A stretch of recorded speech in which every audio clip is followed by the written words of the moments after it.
Good morning. Today we're going to be discussing the digestive system and digestive system disorders. We'll talk about the structures and the functions and the various causes of the disorders. The digestive system extends from the mouth to the anus. The digestive tract is one of the largest systems in the body. It contains organs to help regulate food intake, digestion, and absorption.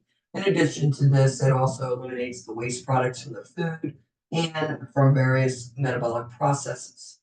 So, in a nutshell, the digestive tract has the responsibility of converting large chunks of food that we take in into tiny molecules that will subsequently be used to build and repair the body. First, food, fluids, and the various secretions from the glands are broken down into their separate constituents. Then the desired nutrients, water, electrolytes are absorbed into the blood for use by the cells, and waste elements are eliminated from the body. Within the system, the liver can reassemble the nutrients into new materials as the body needs them. For example, proteins in milk are digested by enzymes in the digestive tract, producing the component amino acids, which are then absorbed into the blood. Individual amino acids are used by the liver cells to produce new proteins like albumin or prothrombin, or they can circulate unchanged in the blood and be taken up by individual cells as needed. The digestive system, sometimes called the GI tract, alimentary tract, or gut, consists of a long hollow tube that extends through the body, through the trunk of the body, as well as its accessory structures, such as the salivary glands, the liver, the gallbladder, and the pancreas. The digestive tract is divided into two sections: the upper tract, which consists of the mouth, the esophagus, and stomach, and the lower tract, which consists of the intestines. Food and fluid are taken in by the body through the mouth, where the initial phase of mechanical breakdown and digestion takes place, and then there's absorbed and stored in the stomach, where processing continues. Most of the absorption takes place in the ileum and the small intestines.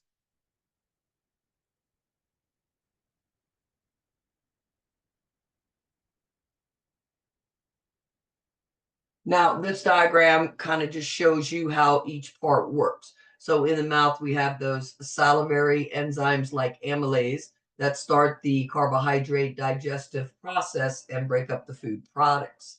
Then we have the hollow tube, that esophagus, okay, and that is going to transport or push the food down towards your stomach through peristalsis. In the stomach, gastric juices will be secreted.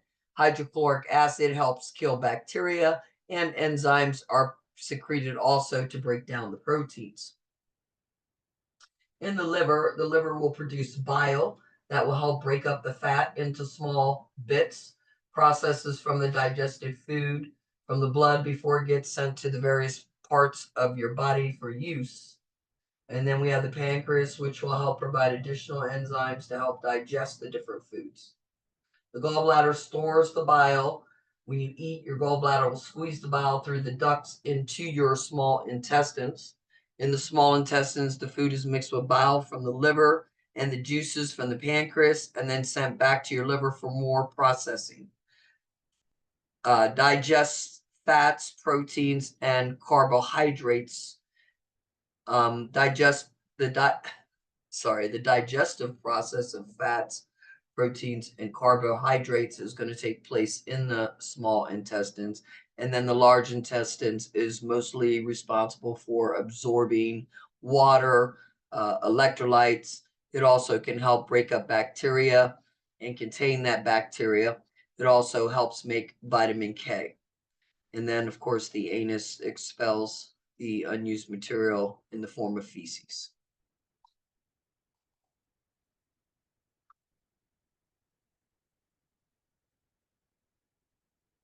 This is a diagram of the digestive system, just so you can look at all the different parts If you look all the way on the right there, it goes through the events from when the time you put the food in the mouth, it moves through the esophagus, into the stomach, to the small intestines, the colon, and then back out of the body through the rectum.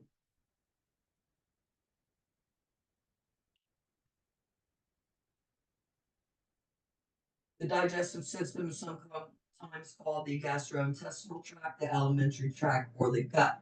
Variations occur along the tube, the wall of the gut, and that gut basically has five continuous layers. The inner layer is the mucosa. It's the important mucus producing layer. Mucus protects the tissue and facilitates the passage of the food or other contents along the tube. The epithelial cells of the mucosa have a rapid turnover rate because of wear and tear associated with the food and secretions passing along the tract. The submucosal layer is composed of connective tissue, including blood vessels, nerves, lymphatics, and secretory glands. The circular smooth muscle fibers is also there, and the longitudinal smooth muscle fibers. Together, the smooth muscle layers are responsible for transport or motility in the tract. The outer layer of the wall is the visceral peritoneum or the serosa. This is a large serous membrane in the abdominal cavity. The parietal peritoneum helps form the visceral peritoneum, which holds the organs such as the stomach and the intestines. It creates a double-walled membrane in the abdominal cavity, similar to the pleural and pericardial membranes. Pain receptors are connected to the spinal nerves located in the parietal peritoneum. The peritoneal cavity refers to the space between the parietal and the visceral peritoneum. Small amounts of serous fluid are present in the cavity to help facilitate movement of the structures such as the stomach.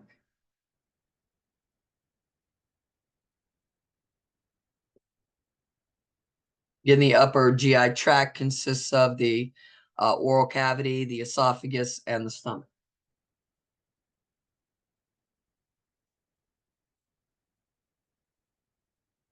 Food and fluid are taken into the body through the mouth. This is where the initial phase of the mechanical breakdown and digestion takes place. Mastication or chewing takes place in the mouth or the oral cavity, wherein when the teeth break down the solid food and mix it with saliva. Salivary secretions from the parotid, sublingual, and submandibular glands will enter the mouth through the salivary ducts, moisturizing and lubricating food particles and helping with the passage of solid food material down the esophagus to the stomach. Saliva contains amylase. This enzyme starts the digestion of carbohydrates in the mouth. The tongue and the cheeks will promote the movement and mixing of the food in the mouth. Chewing is usually considered a voluntary action, but reflex chewing can also occur if voluntary control is lost. When food is ready to be swallowed, the tongue will push the bolus or that ball of food back towards the pharyngeal wall, where the receptors of the trigeminal and glossopharyngeal nerves will relay the information to the swallowing center located in the medulla. Because the reflex is activated at this point, swallowing or deglutition becomes an involuntary activity. The swallowing center coordinates the actions required to move the food or fluid into the stomach without aspiration into the lungs by means of cranial nerves 5, 9, 10, and 12.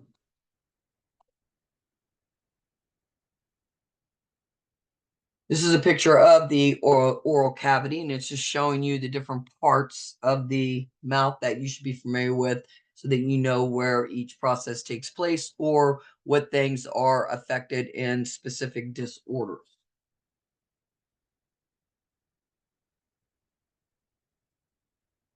The esophagus is composed of skeletal muscle at the superior end.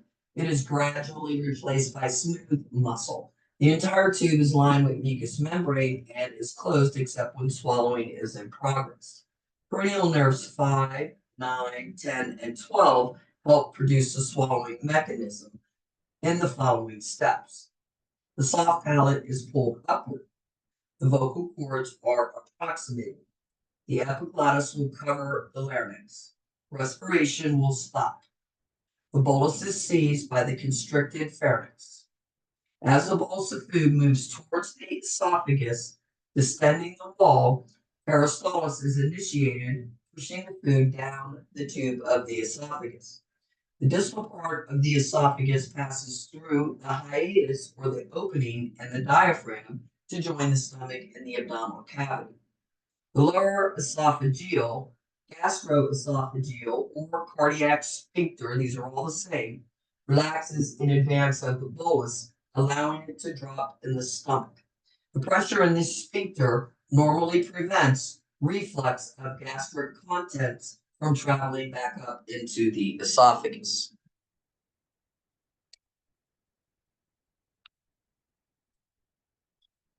The stomach is an expansible muscular sac. It acts as a reservoir for food and fluid. It can hold approximately 1 to 1.5 liters of food and fluid. When empty, the stomach will fall into folds or rugae. The wall of the stomach has 3 smooth muscle layers: longitudinal, circular, and oblique, plus the mucosa and submucosa. The mucosa helps prevent penetration of acid or pepsid into the wall. Constant mixing and churning of food occurs as secretions are added from the gastric glands. The secretions dilute the gastric content, which is a semi-fluid, homogeneous, creamy material called chyme, and help initiate the digestion of the protein. Gastric glands located in the fundus of the stomach contain parietal cells that will secrete hydrochloric acid and chief cells that will secrete pepsinogen. This pepsinogen is then converted into the active form pepsid by the action of the hydrochloric acid. Intrinsic factor is required in order for the body to absorb vitamin B12 in the ileum. It is also produced by the parietal cells. The gastric secretions act as a defensive mechanism because of the highly acidic pH. They destroy many bacteria or microorganisms that enter the stomach from the resident flora in the mouth or from food or utensils. Glands in the cardiac and pyloric areas also secrete protective mucus. Enteral endocrine glands in the enteral endocrine cells in the glands secrete a variety of chemicals, the most important of which is the hormone gastrin. Gastrin is released when food enters the stomach and then stimulates the parietal and the chief cells. And remember, those are going to release, the parietal cells are going to release the hydrochloric acid, and the chief cells are going to release the pepsinogen to be converted into pepsin.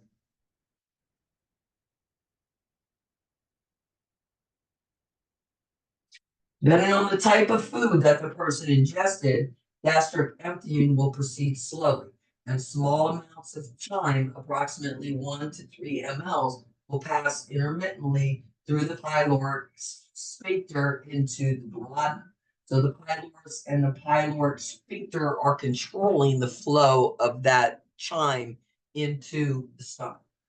Secretions from the liver and the exocrine pancreas are added to the chyme in the duodenum through the ampulla of Vater and the duodenal papilla. Very small lipid molecules, such as alcohol, are able to be absorbed from the empty stomach in the blood just by simple diffusion. This promotes high blood alcohol levels within a short time after ingestion. The presence of food in the stomach could delay such absorption.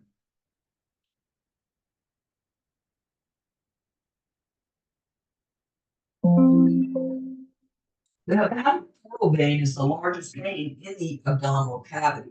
The hepatic portal vein is part of the hepatic portal system. It carries blood from the intestines, the gallbladder, the pancreas, and the spleen, and delivers it to the liver for filtration and processing. Remember that the liver is going to remove toxins and waste. The hepatic portal system plays a key role in cleansing the blood of the bacteria and the toxins that are picked up by the blood while it's being perfused through the intestines. Nutrients are broken down chemically into molecules that are absorbed along with electrolytes and water into the blood and then transported to the liver through the hepatic portal system. The hepatocytes or the liver cells will eventually drain the blood back into general circulation through the hepatic veins and the inferior vena cava. Sinusoids filled with blood from these two sources will pass between the plates of the hepatocytes. Entering the sinusoid is blood from branches of the hepatic artery carrying oxygen to the liver cells and the venous blood from the portal vein, which transports nutrients absorbed from the stomach and the intestines, as well as the pancreas and the spleen. The arterial and venous blood mix and flow slowly through the sinusoids, permitting the hepatocytes or the liver cells to do their job. Sinusoids are lined with endothelial cells and Kupffer cells, which remove and phagocytose any foreign bacteria any foreign material and bacteria from the digestive tract before the blood enters general circulation. As blood flows through the sinusoids, many substances are exchanged to help with liver function. Absorbed nutrients are taken up by the hepatocytes to be stored. Things like iron, copper, vitamins A, some B vitamins, vitamin D, vitamin K, and folic acid. Many blood components, such as iron or amino acids, are monitored, and those have been depleted as the blood circulates through the body are replaced. Blood glucose levels are maintained. Along with the hormone insulin, the liver responds to high levels of blood glucose by glycogenesis, converting glucose to glycogen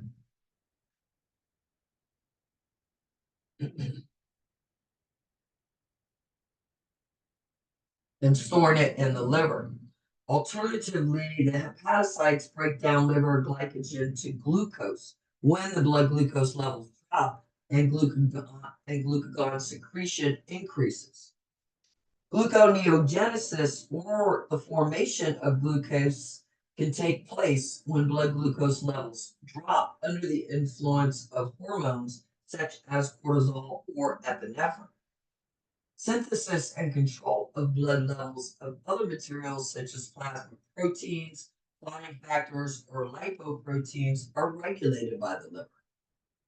Synthesis of cholesterol also occurs in the liver for use in the production of steroid hormones such as cortisol or sex hormones and bile salts.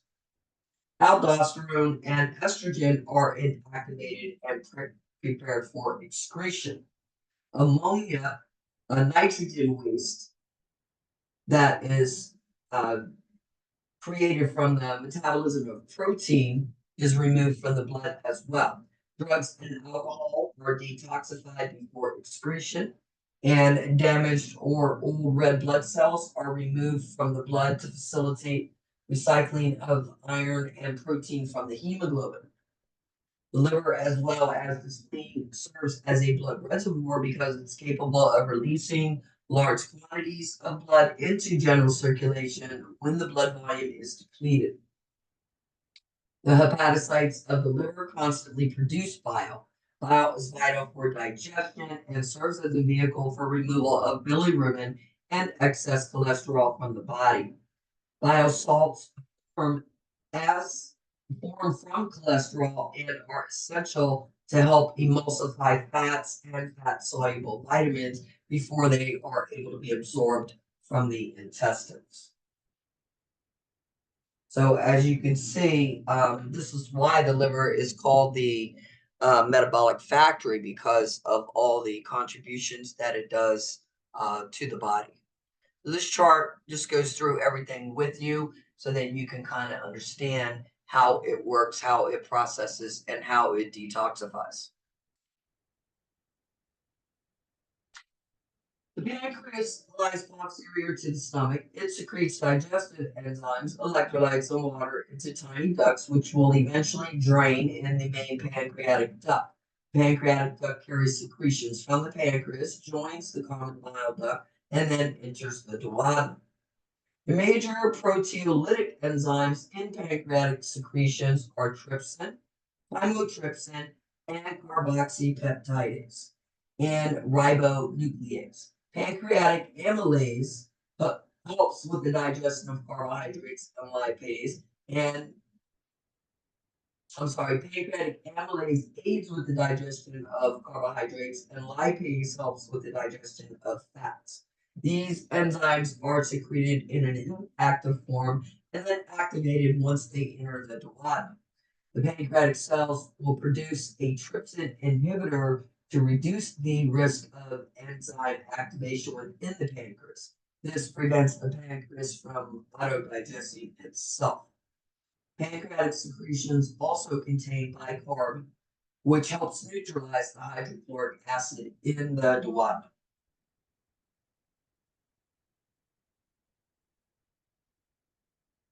The small intestine has three sections: the duodenum, the jejunum, and the ileum. Contents move slowly by mixing and propulsing movements of the wall. Many enzymes are added to the chyme, and an alkaline pH is eventually attained. The ileum is where most nutrients are absorbed in that small intestine. The small intestine contains villi and microvilli. These numerous tiny finger-like projections greatly increase the absorption surface area of the small intestines. Each villi is supplied with a capillary network, nerves, and lacteal, which is a terminal lymphatic vessel essential for absorption of lipids. At the base of the villi are these little crypts called intestinal crypts. These are deep pockets where new epithelial cells will grow from. Cells in the crypts produce and activate pancreatic proenzymes and hormones such as cholecystokinin.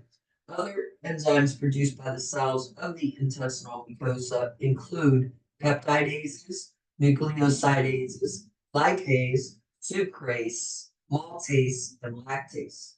Many goblet cells in the mucosa secrete large quantities of mucus in the intestine to help protect the intestinal wall and buffer the acidic chyme. In the ileum, in the small intestines, are large masses of lymphoid tissue called Peyer's patches. They limit the spread of resident bacteria into the small intestine by mounting an immune response to attack it. So this chart here just has a list of the different digestive enzymes and how they act and what area of the body they're produced from. So I would just review this and know what these enzymes are and how they work in the body.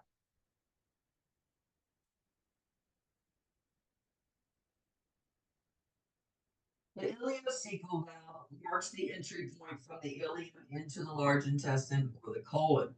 Moving superior from the cecum is the ascending colon, which becomes the transverse colon and then passes down the left side as the descending colon. The structure terminates as the sigmoid colon, rectum, and anal canal. The anus is the opening to the exterior. Absorption of large amounts of water and electrolytes takes place in the colon. This recycling process is critical in maintaining fluid and acid-base balance. General digestion and absorption of nutrients stop in the colon. Resident bacteria help break down certain food materials and convert bilirubin to urobilinogen, which gives the feces the brown color. Some of these bacteria are beneficial to the human, synthesizing vitamin K, for example, which is required for the clotting factors, such as prothrombin and fibrinogen in the liver. Large pouches in the colon wall allow for expansion as more solid materials collect. Feces consists primarily of fiber and other indigestible material, sloughed mucosal cells, and bacteria. Increased bulk or fiber in the intestines increases intestinal motility and the rate of passage, leading to larger fecal mass and more frequent defecation or bowel movements. Distension of the rectal wall would stimulate the defecation reflex. The sensory nerve impulse from the stretch receptors in the rectal wall are transmitted to the sacral spinal cord. The sacral parasympathetic nerve then transmits the motor impulse to stimulate peristalsis and relax the internal anal sphincter. Pelvic muscles then contract, and voluntary relaxation of the external anal sphincter will allow defecation to occur. Elimination of feces can be assisted by increasing intra-abdominal pressure through the voluntary contraction of the abdominal muscles and the diaphragm. If under voluntary control, the external anal sphincter will remain closed. The defecation reflex subsides temporarily as the fecal mass increases and the reflex is stimulated again.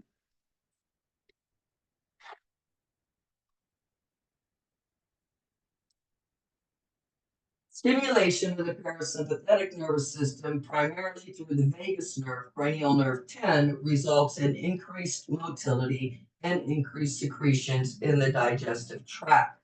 During the initial cephalic phase, prior to eating, smells, thoughts, or sights of food can affect parasympathetic nervous system stimulation.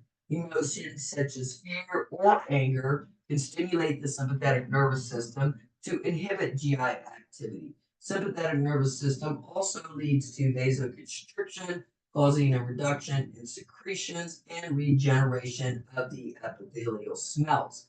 So, an example of at least the first part of this is sometimes you cook like at Thanksgiving dinner, or you're cooking all day, and you're constantly smelling the food, smelling the food, smelling the food, and even though you're not really eating or tasting the foods, that smell that food all day, and then when it comes time to sit down and eat dinner, you're not really hungry.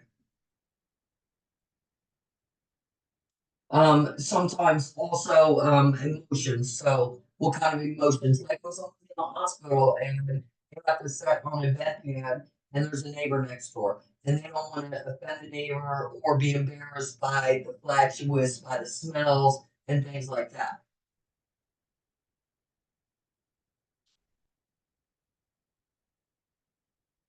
Now, this talks about the different controls in the digestive tract and how it affects the digestive tract. So I would also definitely look at this chart. All right. So if you look down here at the bottom where we're talking about the parasympathetic nervous system, you see that the vagus nerve can be stimulated by tasting food, and that is going to increase secretions and peristalsis. The sympathetic nervous system can be triggered through things like stress, and that would decrease secretions and peristalsis and stimulate vasoconstriction in the mucosa.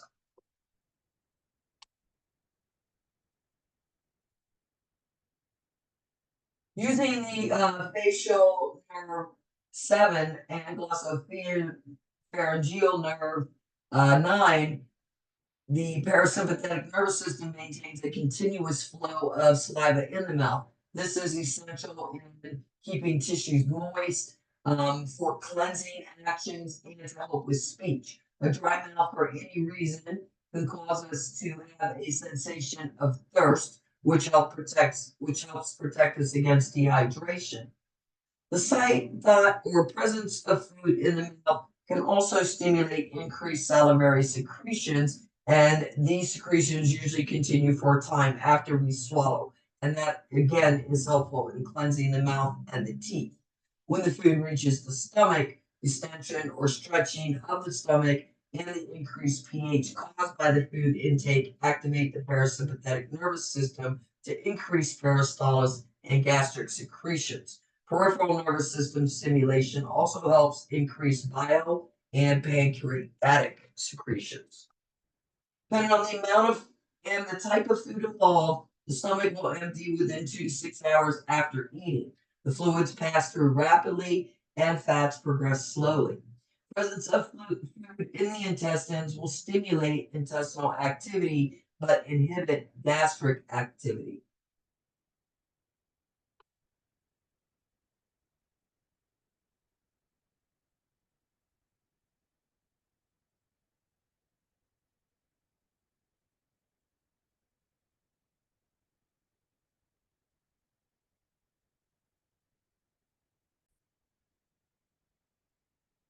The presence of food in the intestine stimulates intestinal activity but inhibits gastric activity through the enteral gastric reflex to prevent overloading of the duodenum and to allow sufficient time for intestinal digestion and absorption.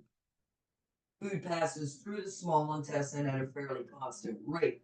After entering, a reflex increase in peristalsis around the ileocecal valve occurs, which moves the ileal contents into the cecum and the colon.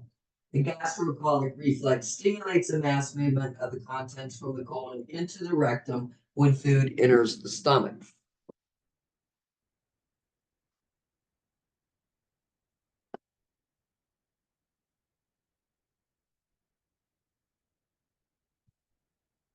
Hormones play a major role in the process of digestion and absorption.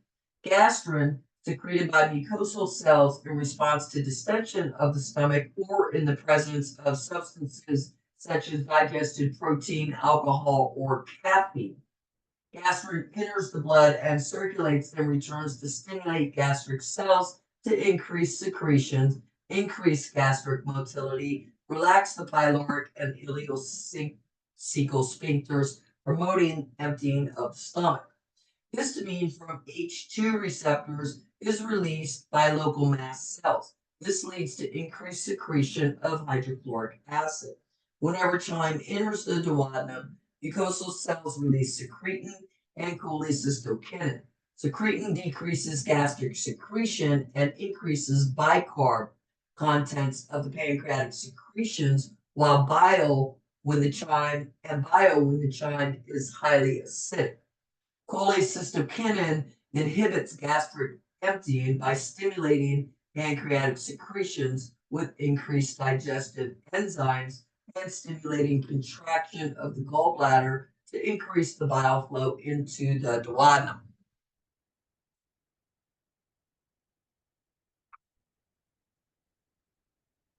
Nutrients are broken down and absorbed along with electrolytes and water into the blood and transported to the liver through that hepatic portal system.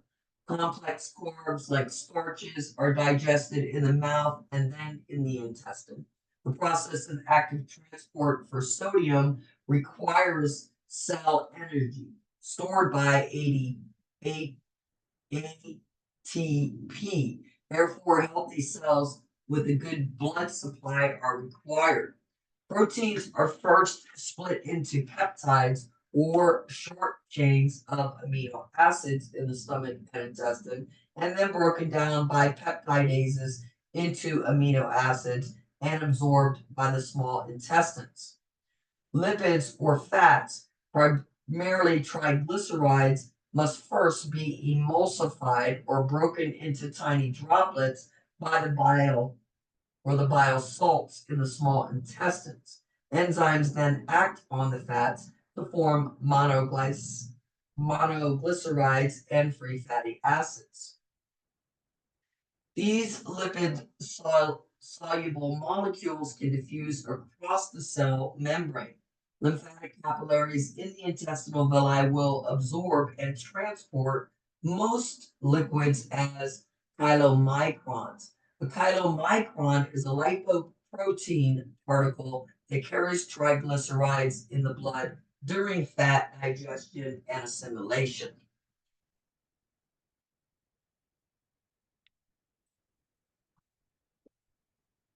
The bile salts formed from the cholesterol are essential for the emulsification of the fats and the fat-soluble vitamins A, D, E, and K before they're able to be absorbed from the intestines. Water-soluble vitamins B and C and minerals, iron, copper, and zinc are able to diffuse into the blood.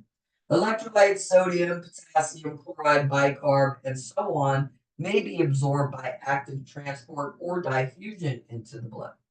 Drugs are primarily absorbed in the intestine, although some small acidic drugs, such as aspirin, may be absorbed in the stomach. Other small molecules may be absorbed through the oral mucosa. Some drugs are broken down by digestive enzymes. Large amounts of food in the stomach and intestine can delay absorption of drugs. The presence of certain foods or drugs, such as antacids, can also interfere with absorption of other drugs.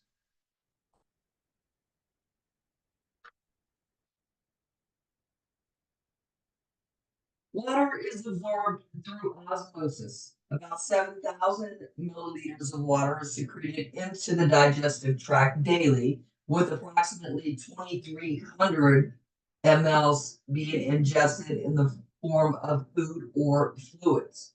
Of this amount, only about 50 to 200 mLs will leave the body through feces. Severe vomiting or diarrhea can quickly interrupt the recycling mechanism and affect fluid and electrolyte balances in the body.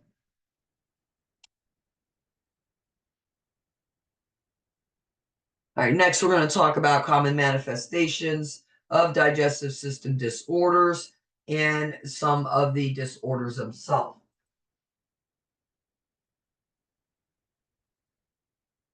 Manifestations of anorexia, nausea, and vomiting can be signs of a digestive system disorder or other conditions that are occurring in the body elsewhere.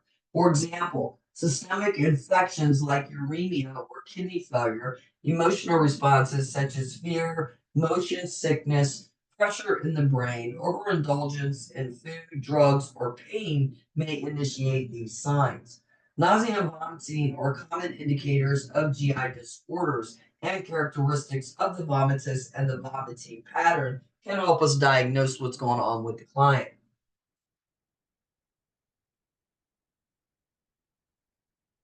Vomiting is also considered a body defense because it helps remove noxious substances from the body.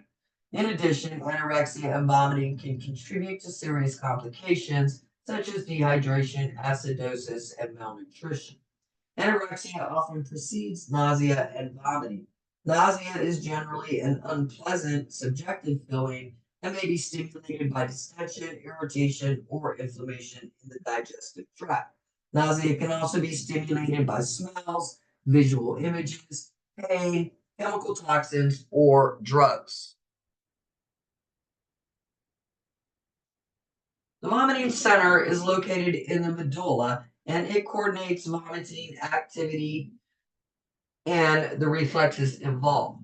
By closing the glottis, it protects the airway during vomiting, and by stopping respirations, it helps minimize the risk for aspiration of vomitus into the lungs, which may cause significant inflammation and obstruction of the airways if it were to occur. Vomiting or emesis is the forceful expulsion of chyme from the stomach, and sometimes it can include bile from the intestines. Bulimia is an eating disorder where the client binges and overeats and then induces vomiting, takes laxatives, or may starve themselves to avoid weight gain. Clinically, bulimia is considered a behavioral disorder, but results of the disorder can have significant adverse effects on the digestive process, some of its structures, and the electrolyte balance. Damage to structures of the oral cavity, such as the oral mucosa and the teeth, are often evident with this disorder as regular vomiting exposes the structure to the stomach acid. In addition, visible damages to structures of the oral cavity and other complications can include tears of the esophagus, constipation, diarrhea, electrolyte and nutritional imbalances, as well as deficiencies.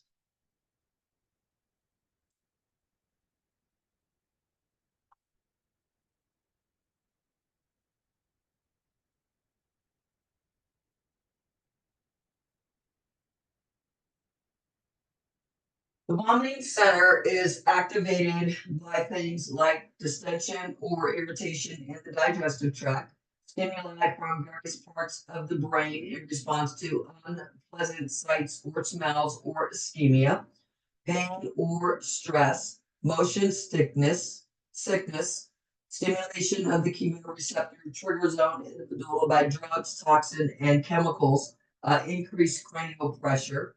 Increased cranial pressure can cause sudden projectile vomiting without previous nausea or food intake. So that's the difference between that and pyloric stenosis with increased intracranial pressure. It's not usually associated with food intake or nausea, whereas pyloric stenosis would be they would eat and then because of the narrowing of the pyloric area, it causes that projectile vomiting. So two types of projectile vomiting. Usually with the increased cranial pressure, you won't see any food intake or any symptoms like the nausea.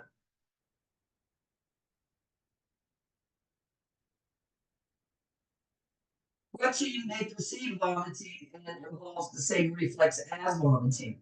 The vomiting reflex includes the following involuntary activities: taking a deep breath, closing the glottis, raising the soft palate, stopping the respiration to prevent aspiration, relaxing the gastroesophageal sphincter, contracting of the abdominal muscles, which squeezes the stomach against the diaphragm to force the gastric content up and out of the mouth, promoting expulsion of the contents of the stomach by reverse peristaltic waves in the proximal duodenum and antrum. Again, with retching, the chine ascends in the esophagus, but it will fall back into the stomach. And this can happen several times before complete vomiting actually occurs. Recurrent vomiting can be exhausting and painful because strong muscle contractions happen with each episode, and the source of renewed energy or food is not available. There is an increased risk for aspiration when the person is lying down or unconscious, or if drugs are depressing the vomiting reflex because the barriers to the respiratory tract may not be completely closed off, or the vomit may not be completely expelled. The cough reflex may also be suppressed. This is common when we deal with post-operative patients or when someone has taken narcotics or a heavy alcohol intake.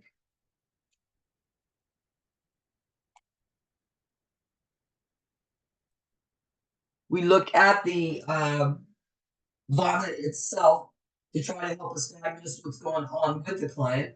So whenever we see blood in the vomit that looks like coffee grounds, it's referred to as hematoemesis, and this is a brown granular material. It comes from partial digestion of protein in the stomach, okay, in the blood. If the hemorrhage is extensive, then it may have red blood in the vomit. Blood is a foreign material and it is going to irritate the gastric mucosa. Vomit can also be yellow or green stained, and typically that means it has bile from the duodenum.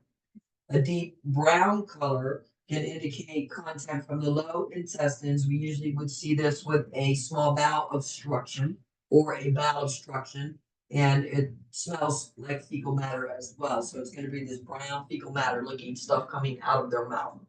And then recurrent vomiting of undigested food from previous meals indicates a problem with gastric emptying, such as potential pyloric obstruction.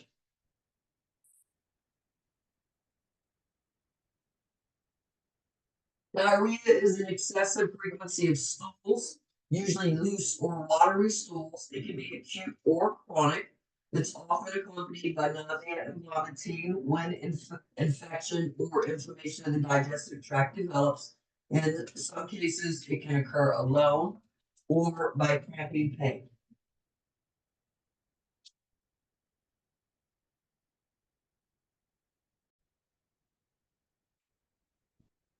Prolonged diarrhea can lead to things like dehydration, electrolyte imbalances, acidosis, malnutrition. The presence of blood, mucus, or pus in the stool may be helpful in diagnosing or monitoring certain diseases.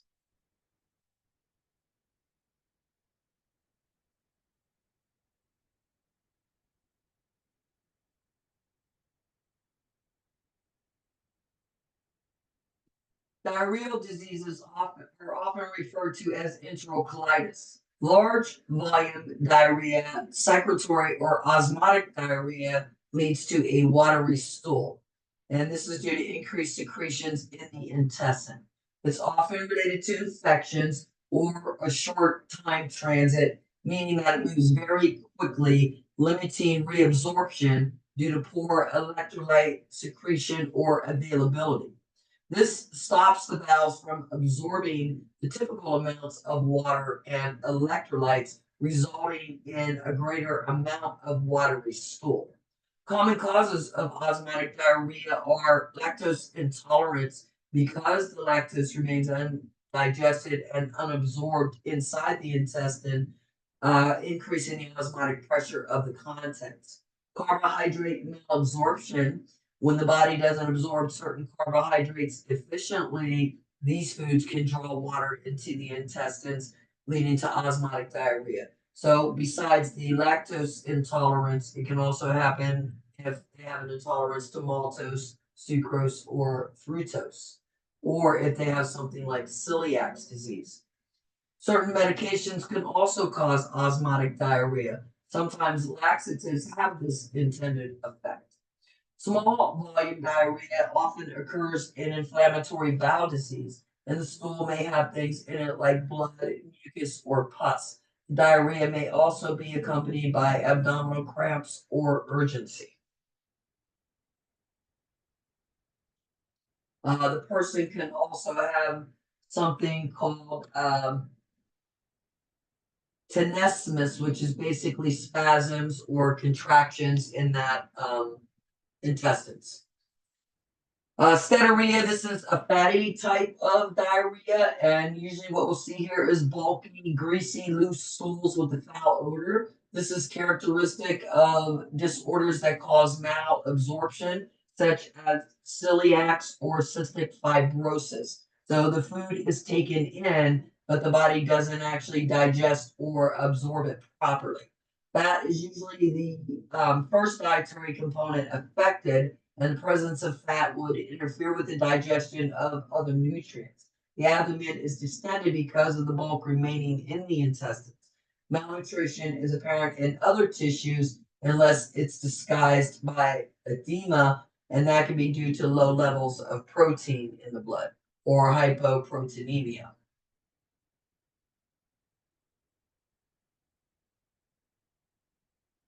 Blood can also appear in the stool with diarrhea or constipation or other inflammatory disorders. Frank blood is red blood, and it's usually going to be on the surface of the stool, and that usually is caused by a lesion in the rectum or the anal canal, and it has not been digested. So sometimes we might see this with hemorrhoids or some other cause. Occult blood is small hidden amounts of blood, not always visible to the eye, but usually we can detect it on like a Guyach test. Occult blood can also be caused by small bleeding ulcers in the stomach or the small intestines. And then melena is dark colored tarry stool from significant bleeding that's usually occurred high in the digestive tract. Intestinal bacteria usually acted on the hemoglobin, causing the dark color. Sometimes you will also see dark colored stools with people that have a high iron intake or certain drugs like aspirin um, or Pepto-Bismol.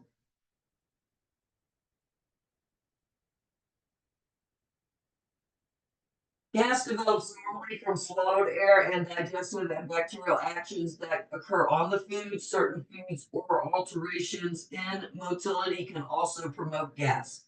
Excessive gas may manifest itself as belching, abdominal distension, and discomfort or flatness. Eructation is the oral ejection of gas or air from the stomach, known as belching. Borby Borbigamous is the rumbling or gurgling sounds from the gas that we hear in the intestine. So it's the type of sound that you usually hear when you're listening to the stomach of someone. Sometimes you can hear it without the stethoscope, but usually we hear this when we're listening with the stethoscope. So you'll hear a lot of air movement through the stomach as you're listening to the four quadrants there of the intestines.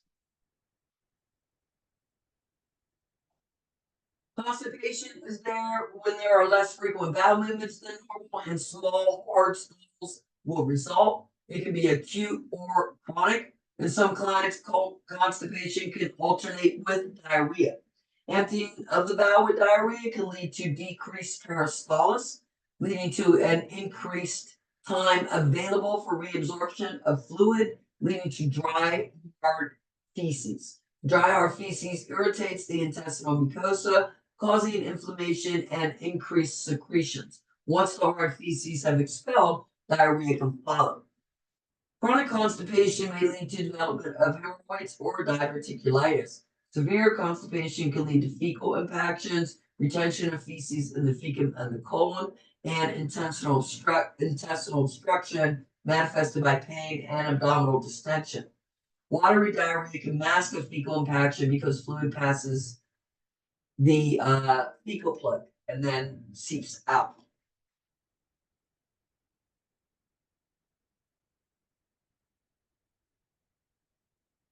Causes of constipation include increased age and weakness of the muscles, inadequate fiber intake, so we have less bulk in the intestines and decreased peristalsis, inadequate fluid intake, failure of the defecation reflex to respond. This can be because we hold our bowel movements. It can also be because of inconvenient timing. The body psychologically has an issue because people are around or because of pain. Muscle weakness and inactivity, which impede defecation. Neurological disorders like multiple sclerosis, spinal cord trauma, opioids, other central nervous system depressants, anticholinergics, which all slow peristalsis, antacids, iron medications, bulk laxatives, and then some sort of obstruction or stricture, all right, because of a tumor or some sort of abnormality, which can delay passage and cause excessive reabsorption of the fluid.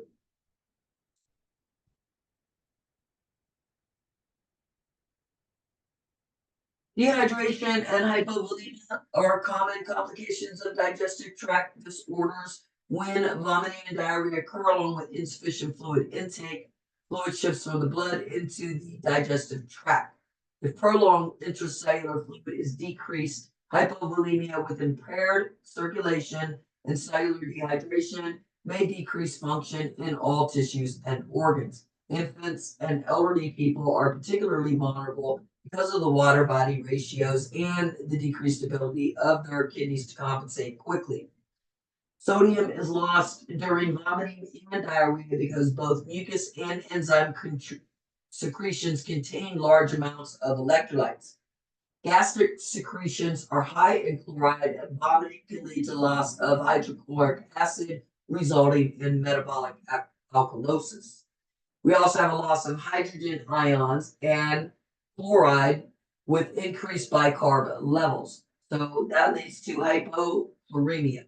Diarrhea can lead to significant losses of potassium, alkylacium, and lead to metabolic acidosis.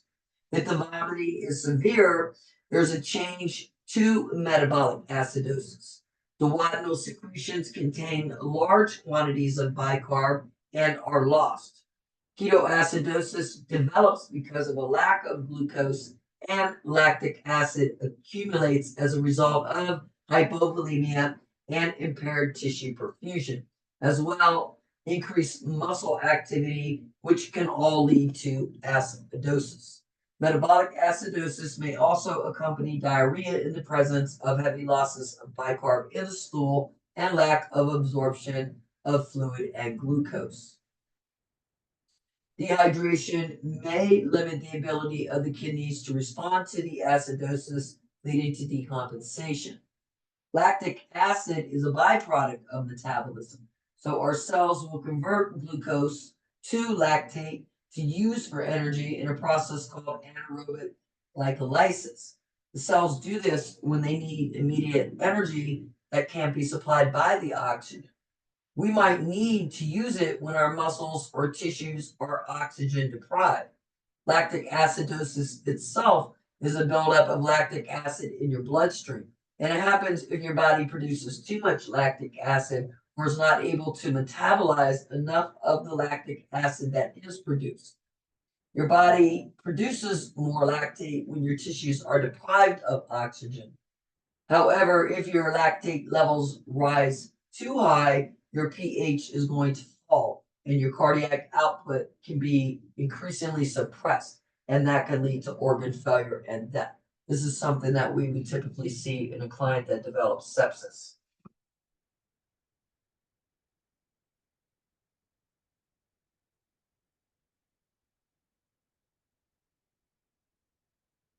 Visceral pain fibers are connected to the autonomic nervous system. So autonomic responses to pain will present as pallor, sweating, nausea, and vomiting. So whenever someone has visceral pain, this is the type of symptoms that you may see: pallor, sweating, or nausea and vomiting. The following are types of visceral pain that arise from the organs in the digestive system: burning sensations that accompany inflammation and ulceration of the upper digestive tract related to either oral ulcerations in the mouth or heartburn when it's substernal in location. A dull aching pain in the right upper quadrant of the abdomen related to stretching of the liver capsule caused by swelling. Cramping or diffuse pain is characteristic of inflammation, distension, or stretching of the intestines. And then colicky severe pain results from recurrent smooth muscle spasms in response to severe inflammation or obstruction by a stone or a fecal limb. For example, the obstructive gallstone in the bile duct.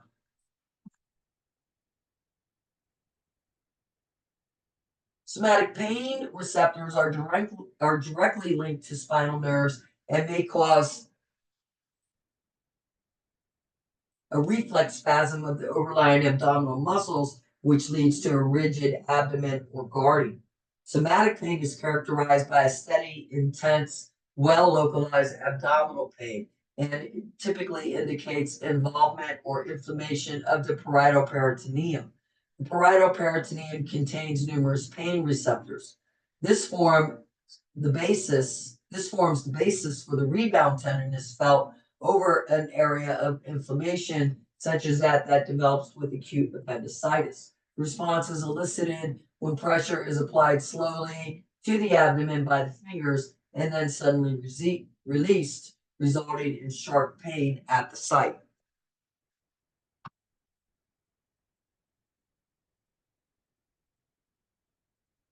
Referred pain is perceived at a site distal from its origin or source. In other words, referred pain is when pain from one part of your body is felt in another part. For example, pancreatitis could be causing pain in your back, or a heart attack could be triggering pain in your jaw or your left arm.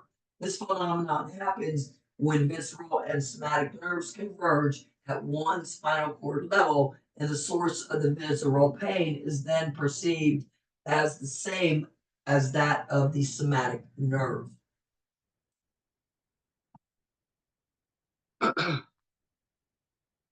So this is just showing you different types of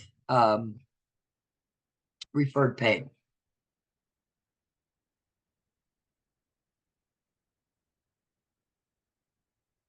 Nutritional deficits can be limited or general and may have many causes related to GI function.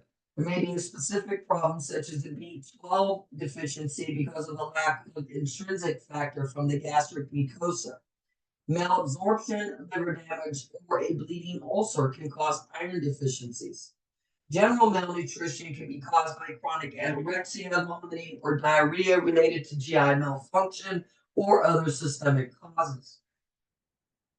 For example, chronic inflammatory bowel disorders may cause anorexia, diarrhea, malabsorption, or vomiting, and diarrhea may be related to external factors such as cancer treatments, radiation, and chemo. Wasting syndrome or chronic diarrhea in clients with AIDS leads to malnutrition and dehydration. Interference with bile and pancreatic secretions by mucus plugs in someone with cystic fibrosis is another example of disease that can cause malabsorption or malnutrition. Special diets or fad diets can result in a lack of required elements for proper balance of nutrients. For example, there are 8 essential amino acids that are required, and they are present in animal products. A vegetarian diet must be carefully developed to include foods that provide these amino acids. In a child, growth and development can be delayed or impaired by malabsorption or malnutrition. Outcomes of malnutrition include things like chronic fatigue, reduced resistance to infection, and impaired healing.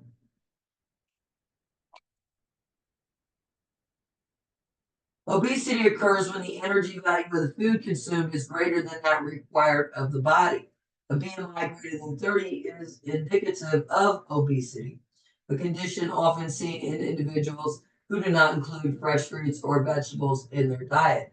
Major complications of obesity include hypertension, atherosclerosis, type 2 diabetes, obstructive sleep apnea, arthritis, and congestive heart failure. Your book has a chart in it that lists the different levels or the different values for the body mass index, and it tells you which ones are for obesity, mild obesity, normal weight, things like that.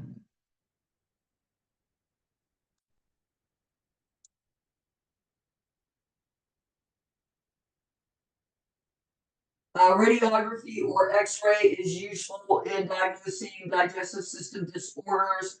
We can also perform tests using contrast like barium in either an oral solution where they can drink it or an enema. That helps outline the different structures in the GI system to identify abnormalities or unusual masses. And then CT scans and MRIs can also be used to check liver and pancreatic abnormalities. Sigmoidoscopy, colonoscopy have become routine preventative and monitoring tools for cancer. Techniques such as fiber optic endoscopy help improve visualization and help us gather biopsies of the digestive tract, like the esophagus. Laboratory analysis of stool specimens, gastric washings can also help provide evidence of infection, bleeding, tumors, or malabsorption issues. Specimens collected may need to be repeated over a prescribed period of time, especially if we suspect something like a parasitic infection. And then blood tests can be used to check liver function, evaluate protein levels, clotting times, liver enzymes, and bilirubin levels. Pancreatic, Pancreatic problems can be looked at through analysis of the enzyme levels and stool analysis, as well as fat content. And then blood tests can help us look for tumor markers using the CEA or the carcinoembryonic antigen, especially in patients with colon cancer.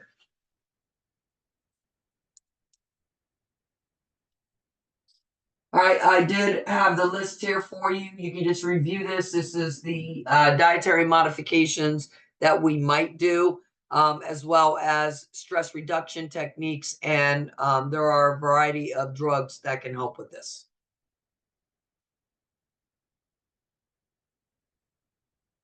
So, just go through, look at your different drugs here. I would just give them a glance because you're not going to be tested on it for our patho class. Okay, but I still would want to know what these are since you're probably already given them on a routine basis and how they help.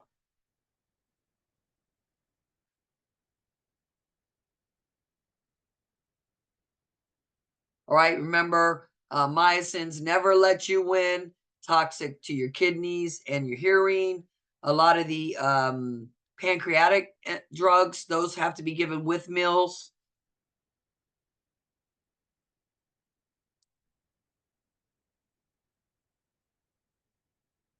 Of course, anything that's preventing the secretion of acid, you want to give that prior to also acid production or foods that might induce that acid production.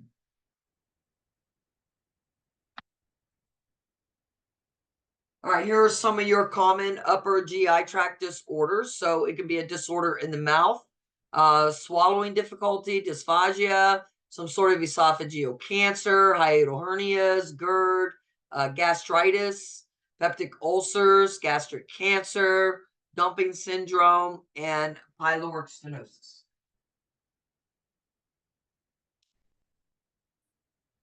Cleft lip and cleft palate are developmental abnormalities in the mouth and the face that usually arise in the second or third month of gestation.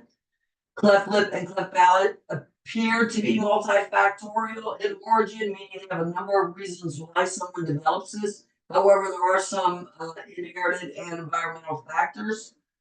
Cleft lip can be unilateral or bilateral on either side of the line, caused by failure of the maxillary process to fuse with nasal elevations or failure of the upper lip to fuse. The child could develop this and cleft palate together or individually. The lips form between 4 and 8 weeks of fetal development. Tissues from each side of the head will join them together at the center to make the lips and the mouth. The cleft lip happens when the tissues that make the lips don't completely join. And so we have this opening or this gap between the two sides of the upper lip. The gap can range from small indentations to a large gap that reaches all the way to the nose. The cleft palate involves failure of the hard and soft palates to fuse between 7 and 12 weeks of gestation. This creates an opening between the oral and the nasal cavity. The cleft palate is a split or opening in the roof of the mouth. The cleft palate can include the hard palate, which is the bony front portion of the roof of the mouth, and or the soft palate, which is that soft back portion of the roof of the mouth. The infant would have feeding problems because there's not enough force in the mouth for them to suck, and they're at high risk for aspiration into the respiratory area. Speech development is also impaired here. Surgical repair is necessary, along with other plastic surgery normally to correct the growth defects and improve the appearance of the child. So psychologically, the parents are not going to want to see their child look like this, right? Most of the time, they're going to want to get it repaired. Besides the fact that, again, the child is at risk for speech issues and aspiration.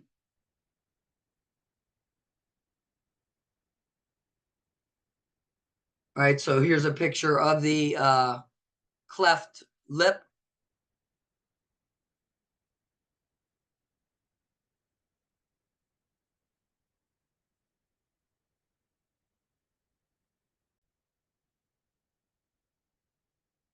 All right, some other disorders of the oral cavity.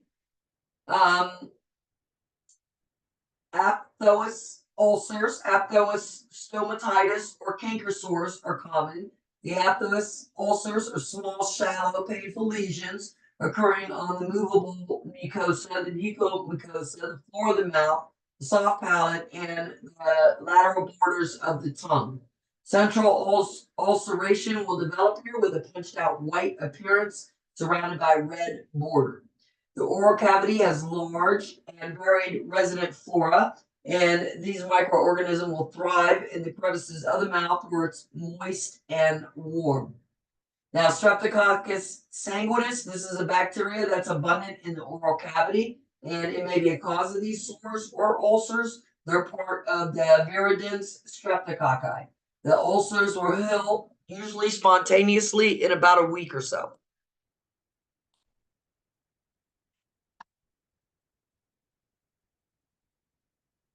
Candidiasis is another issue. The oral cavity has a large, again, and very resident flora, including many types of bacteria, in addition to fungi, viruses, and protozoa. And these can cause opportunistic infections like candidiasis or secondary infections where there are open lesions in the oral cavity. A candidal infection may appear as a red, swollen, or irregular patches of white, curd-like material. Oral candidiasis or thrush is a common fungal infection that happens in people that have received either broad spectrum antibiotics, chemo, steroids, as well as we see this in clients that have diabetes and those that are immunosuppressed. That's just a picture of the slide that you might see on a microscope if you were looking at this. Again, this is the white curds that we see, white patches. And then you might also see redness and swelling here. Herpetic stomatitis may be associated with herpes labialis, cold sores, or fever blisters. Herpes infection is usually caused by herpes simplex virus type 1 and is usually transmitted by kissing or close contact in childhood. The initial infection is frequently asymptomatic, but the virus can remain dormant in the body in a sensory ganglion, often the trigeminal nerve ganglion. And when activated by stress, trauma, or another infection like a cold, it migrates along the nerve of the skin or the mucosa around the mouth, causing a burning, stinging sensation at the site, followed by development of vesicles or blisters as the virus reproduces and causes necrosis of the host cells. So this is that cold sore that you develop when you're all stressed out because you're about to go to your wedding, to the prom, you've been good all week, and all of a sudden you have this giant cold sore on your mouth and you're about ready to walk out the door. The vesicles rupture and they leave a shallow, painful ulcer, releasing clear fluid containing many organisms. Eventually, it will crust over and heal spontaneously in about 7 to 10 days. And then the virus will migrate along the trigeminal nerve to the sensory ganglion and go back into a latent stage. Recurrences are common. In immunosuppressed patients, multiple lesions may develop in the oral cavity and pharynx, known as herpetic gingivostomatitis. Herpetic gingivostomatitis. Herpes simplex 1 is often present in the saliva for some time after the vesicle is healed, and therefore the person is still contagious. Antiviral medications can help decrease the shedding of the virus and risk for transmission, as well as the discomfort. Herpes simplex virus can spread to the eyes, causing conjunctivitis and keratitis, either through contaminated fingers or through the droplets. So a lot of times people will touch the lesions and then touch their eyes, and it's simply spread like that.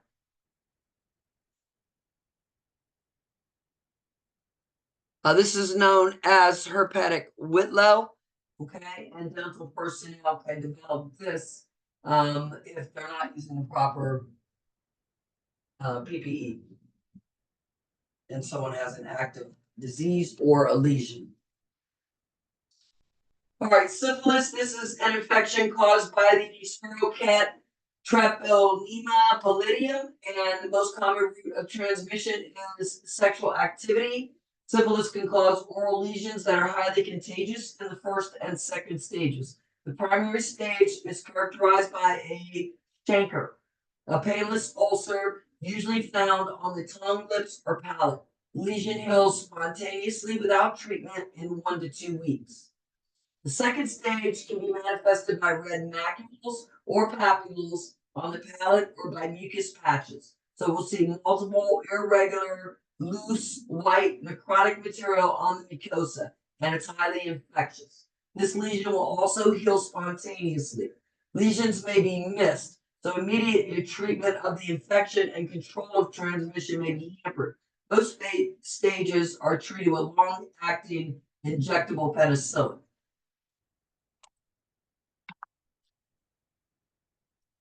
Dental caries or tooth decay is an infection involving bacteria normally found in the oral cavity. The primary microorganisms involved are Streptococcus mutans. They are the initiator, followed by increased numbers of Lactobacillus or other acid-producing resident flora. Bacteria act on sugars ingested in food to create large quantities of lactic acid that dissolve the minerals, the calcium and the phosphate in the tooth enamel, causing erosion of the tooth surface and the formation of cavities. If untreated, bacterial action and decay will continue to penetrate the tooth until the internal structures are infected, known as pulpitis, or abscesses form at the root of the tooth. Caries is promoted by frequent intake of sugar and acids, like carbonic acid in soft drinks, and the presence of multiple pits or fissures in the tooth surface. Xerostomia or dry mouth, plaque formation, and periodontal disease also increase the risk for caries. Fluoride as an anti-caries treatment decreases the solubility of the minerals in the enamel and enhances remineralization process. Excessive fluoride ingestion can cause hypocalcification, a condition resulting in deficient calcification of the tooth enamel.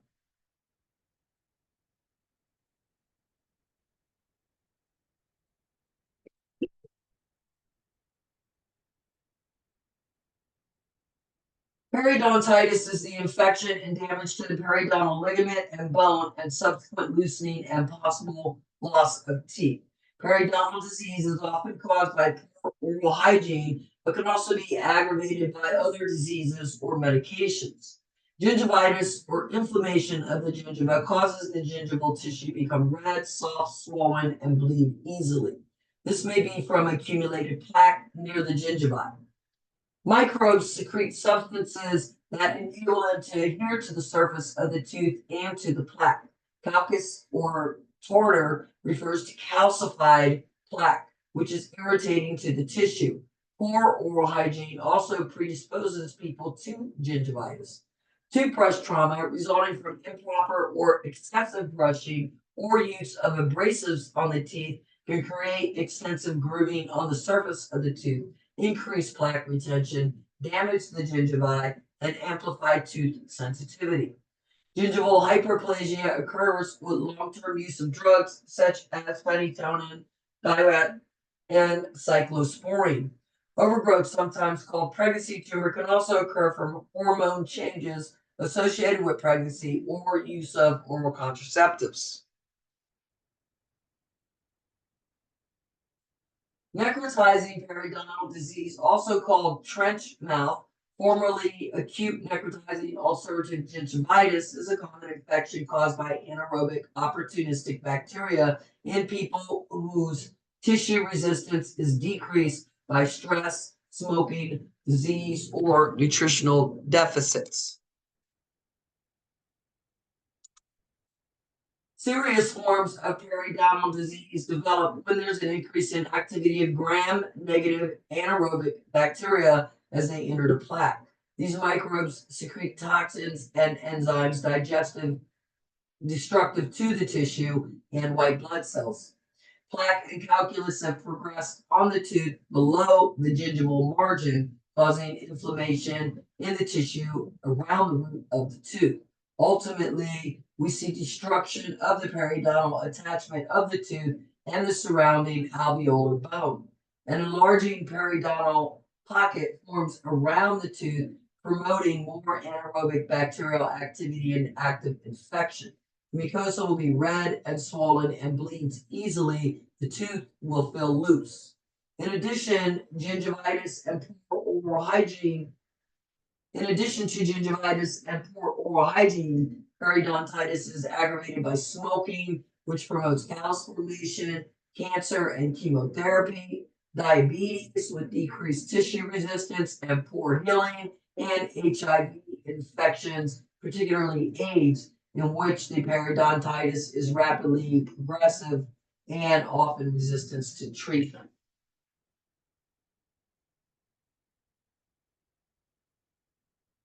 Calcium buildup, also called calcium deposits, tartar, or calculus, are hardened patches of plaque that form on the teeth. Plaque is a sticky film, it coats the teeth, and it contains bacteria. If the plaque is not removed on a regular basis, it will harden and form visible calcium deposits known as tartar. Once calcium builds up on the teeth, it cannot be removed by simply brushing, and if it's left untreated, it will thicken, causing visible yellow, brown, or black deposits, bad breath, and bloody gums. In turn, this can cause gingivitis, periodontitis, cavities, tooth loss, and other dental issues.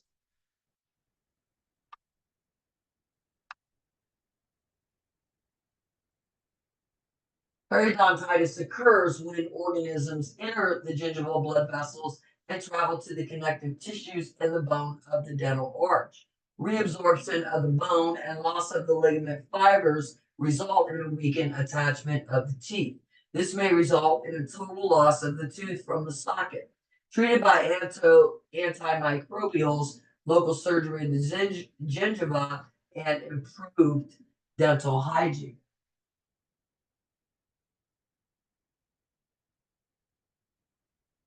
In advanced disease, the connective tissue that holds the teeth in place begins to deteriorate. The gums, the bones, and other tissue that support your teeth are destroyed. If you have advanced periodontitis, you might experience severe pain while chewing, bad breath, and a foul taste in your mouth. You'll likely lose your teeth.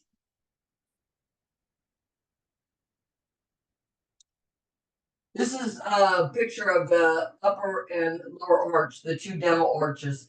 And I just brought this picture up to show you because previously it talks about how periodontitis occurs when the organism enters the gingival blood vessel and then travels to the connective tissue and the bone of the dental arch. So the dental arches are the areas that hold the part of the bone that holds the teeth in place there.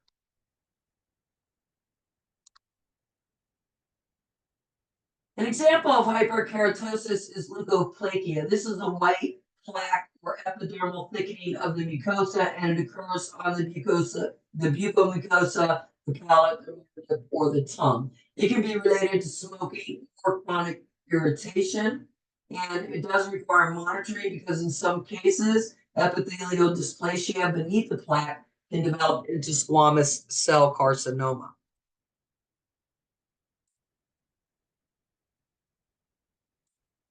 This is just a little bit better picture of the leukoplakia, so you can see what it looks like. There, it's on the lateral edge of the tongue.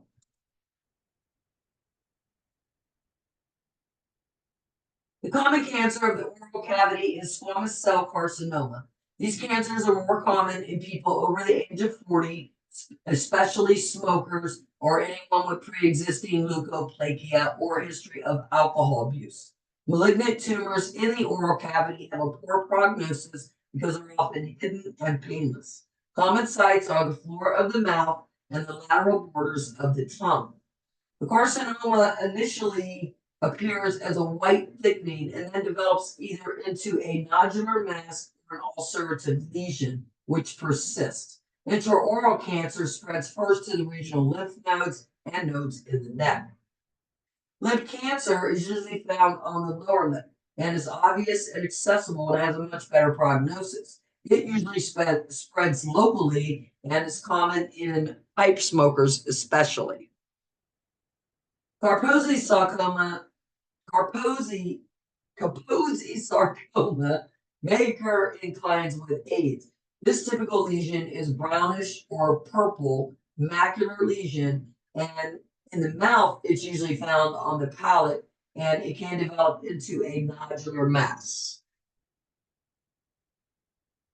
So this is just a picture of the squamous cell carcinoma, and the tongue is lifted up there. You can see the mouth, and this is the floor of the mouth where that squamous cell carcinoma is developing.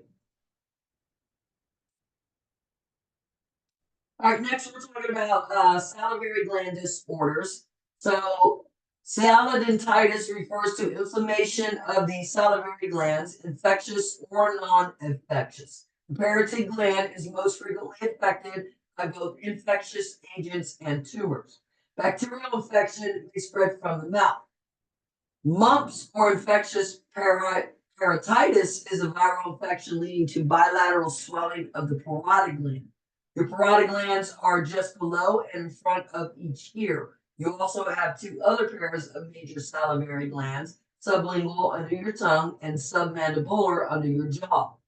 The swelling known as the parotitis can occur in one or both sides of your face. It's important to remember that many viruses and bacteria can cause parotitis. So it doesn't always mean infection by the mumps virus.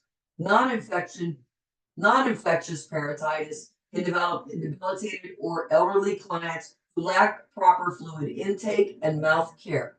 A vaccine is available. The most frequent malignant tumor of the salivary gland is mucoepidermoid carcinoma, occurring primarily in the parotid glands.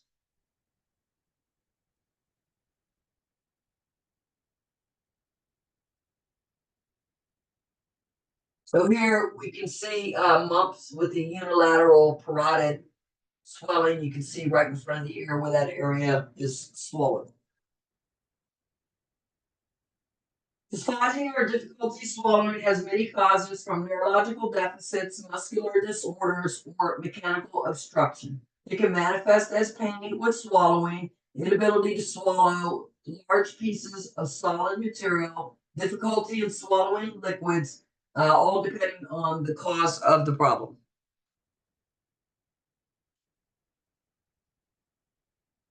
Neurological causes include infection, stroke, brain damage, and achalasia, which is caused by failure of the lower esophageal sphincter to relax due to a loss of stimulation or innervation. An accumulation of food and dilation of the lower esophagus occur as entry of food into the stomach is delayed. Often chronic inflammation develops in the esophagus, and reflux of the food can lead to aspiration, especially when lying down. There's an increased risk of esophageal carcinoma in clients that have long-term achalasia. Muscle impairment may result from muscular dystrophy.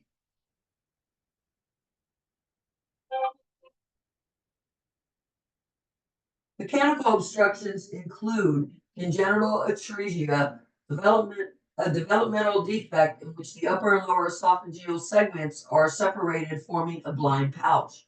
Reflux of feeding occurs in the infant with congenital atresia, leading to aspiration. There is often a connecting fistula from one of the segments to the trachea.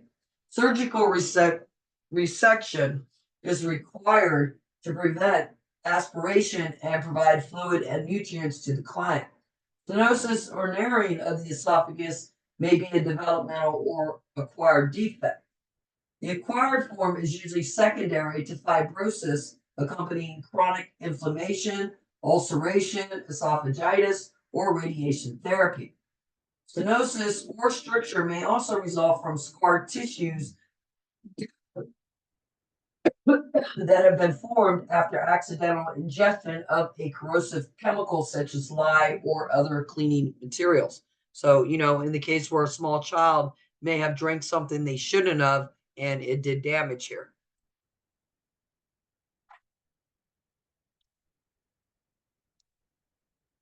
Esophageal diverticuli are pouches of the esophageal wall that result either from congenital defects or inflammation.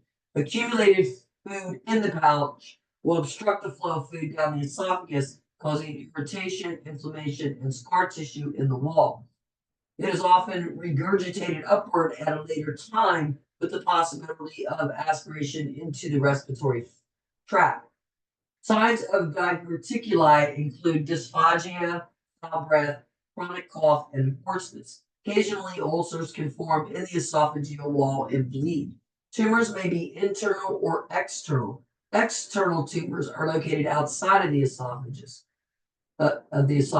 perhaps in a mediastinal lymph node, and compress the esophagus. So this slide is just showing you the different types of causes: scar tissue, the tumor, the undigested food, or the diverticuli.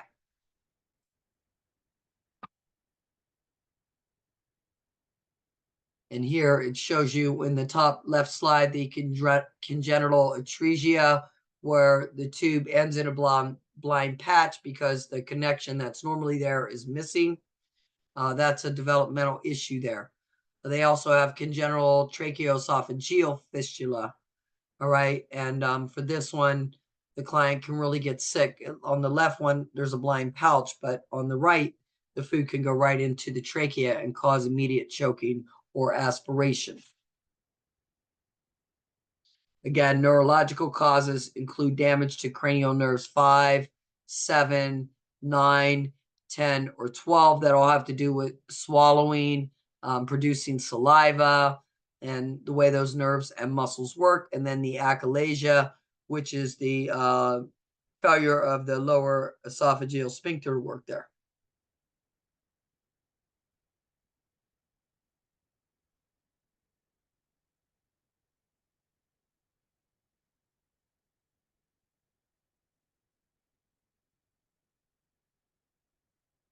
And this is because of that loss of stimulation, all right? All right, next is esophageal cancer. This is primarily squamous cell carcinoma found in the distal esophagus. Tumors in the esophagus will either form a circumferential stricture or grow into the lumen of the esophagus. And both types will lead to dysphagia as it progresses.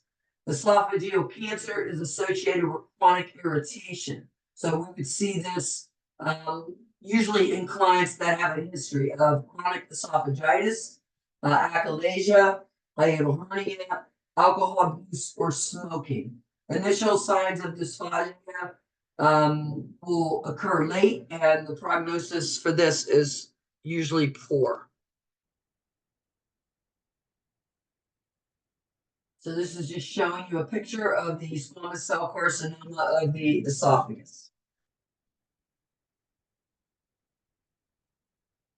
All right, this is where part of the stomach protrudes through the opening or the hiatus in the diaphragm into the thoracic cavity. There are two types of hiatal hernia. In a sliding hernia, this is the most common type. Some of the stomach and the gastroesophageal junction will move about the diaphragm, especially when the person is lying supine. In the standing position, the herniated portion would slide back into the abdominal cavity. In a rolling or paraesophageal hernia, part of the fundus of the stomach moves up through an enlarged or weak hiatus in the diaphragm. In this type of hernia, blood vessels in the wall of the stomach can be compressed, and this can cause ulceration. So there's your types of hiatal hernias, right? Normal, sliding hiatal hernia, and paraesophageal hernia.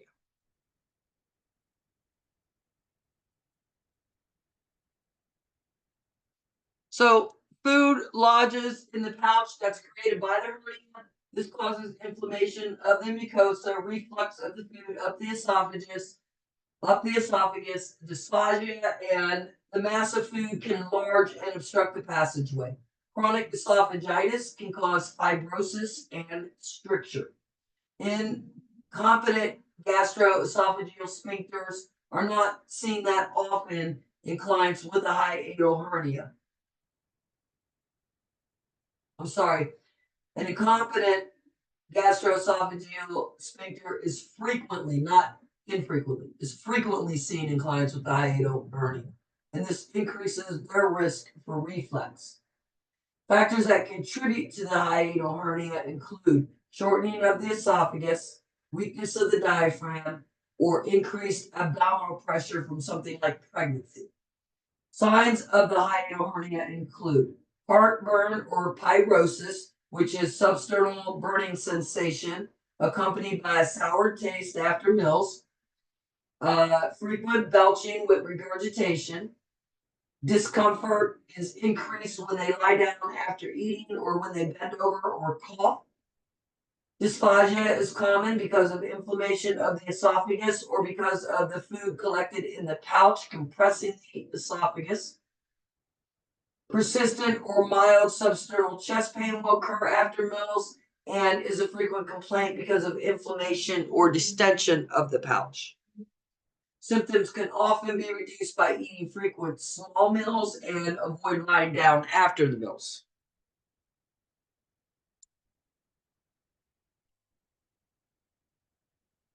All right, next is gastroesophageal reflux or GERD.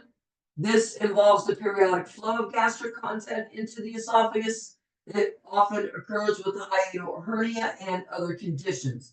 Severity of the GERD will depend on the ability of the lower esophageal sphincter or the pressure on each side of the lower esophageal sphincter. So if there's a decrease in the lower esophageal pressure or an increase in the intra-abdominal pressure, this allows more gastric content back into the esophagus. Delayed gastric emptying can be a cause or a factor. Episodes of reflux causing heartburn frequently occur 30 to 60 minutes after someone eats or at night. Frequent reflux of gastric acid causes inflammation and ulceration of the mucosa, fibrosis, and stricture in the esophagus eventually. Eliminating factors that reduce the lower esophageal pressure or lower esophageal sphincter pressure, such as caffeine, fatty foods, alcohol, cigarette smoking, and certain drugs can help. Avoiding spicy foods and medications that can reduce reflux and inflammation. Diagnosis of GERD includes upper endoscopy, acid probe test, esophageal manometry, and X-ray of the upper digestive system.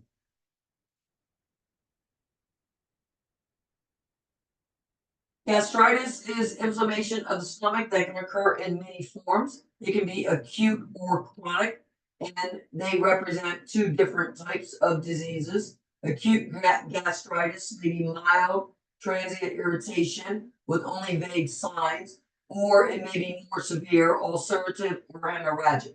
Acute gastritis is where the gastric mucosa is inflamed, red, and edematous. They may also be ulcerated and bleeding. Acute gastritis usually results from infection, food allergies like shellfish, drug allergies, ingestion of spicy or irritating foods, excessive alcohol intake, aspirin ingestion, or ingestion of other ulcerogenic drugs on an empty stomach, ingestion of corrosive or toxic substances, and radiation or chemotherapy. Basic signs of GI irritation are anorexia, nausea, or vomiting, depending on the severity of the situation. Hematoemesis indicates ulceration and bleeding in the stomach. Epigastric pain, cramps, or general discomfort may be present. Depending on the cause, other signs may also be present. For example, fever and headache usually would accompany an infection. Acute gastritis is often self-limiting with complete regeneration of the gastric mucosa in a couple of days. In a person with severe or prolonged vomiting, there's a danger of dehydration, electrolyte losses, and metabolic acidosis, all of which require supportive treatment. Certain infections may also require antimicrobial drugs.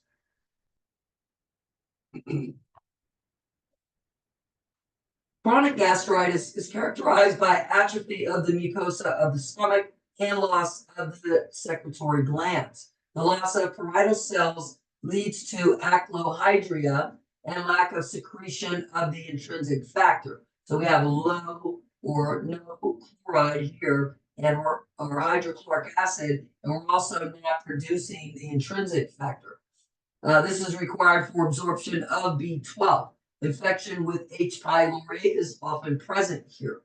Chronic gastritis is seen in people with chronic peptic ulcers, people that abuse alcohol, and the elderly.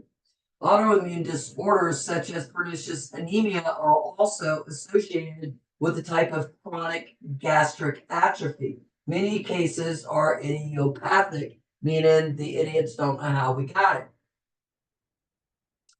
Signs of chronic gastritis can be vague and include mild epigastric discomfort, anorexia, or intolerance of certain foods, specifically those that are spicy or fatty. Clients with chronic gastritis also have an increased risk of peptic ulcers and gastric carcinoma.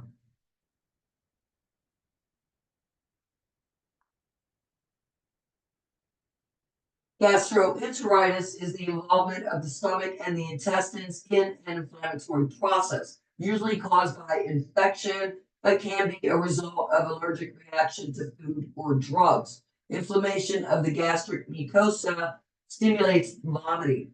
Diarrhea results when the inflammation of the intestines causes increased motility, impaired absorption, or in some cases, increased secretions. Nausea and abdominal cramps are usually present. Fever and malaise are common. Many microorganisms or bacteria can be transmitted by fecally contaminated food and water. Most infections will be mild or self-limiting, but occasionally a serious illness can happen when the host is immunosuppressed or if the agent is more virulent. Often, a food or waterborne illness will involve a large number of cases. In some outbreaks, entire communities can be affected. In times of disaster, clear instructions should be given about the safety of food and water. Safe sanitation must be put in place as quickly as possible to prevent illness. Some infections are seasonal or will occur as an epidemic. For example, the rotavirus, which causes serious infection with vomiting and watery diarrhea, sometimes with ulceration and bleeding. In young children in temperature climates during the winter months, we're more likely to see this. Epidemics of viral gastroenteritis are common in daycare centers and institutions. Careful hand washing and food handling can reduce outbreaks. Infection by C. diff in patients on broad spectrum antibiotics causes severe enteritis. This gram-positive bacillus exists as a spore until it reaches the colon. The vegetative form damages the intestinal mucosa, causing diarrhea that is sometimes mild and other times severe. These are your different pathogens that can cause a problem, and it can tell you the source of how you can get the pathogen, how it would affect the body, and what clinical manifestations. So I would take a good look at this chart and review it so you're familiar with these.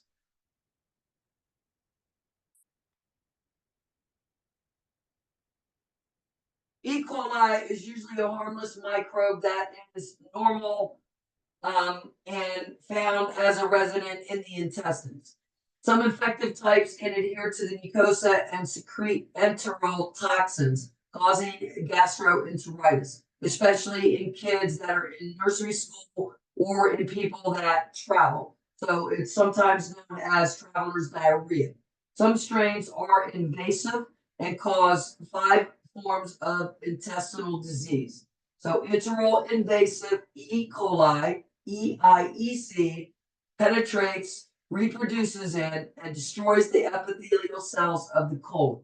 The organism does not produce enteral toxins but causes severe diarrhea and fever. Enteropathogenic E. coli is reported to produce an enteral toxin similar to Shigella.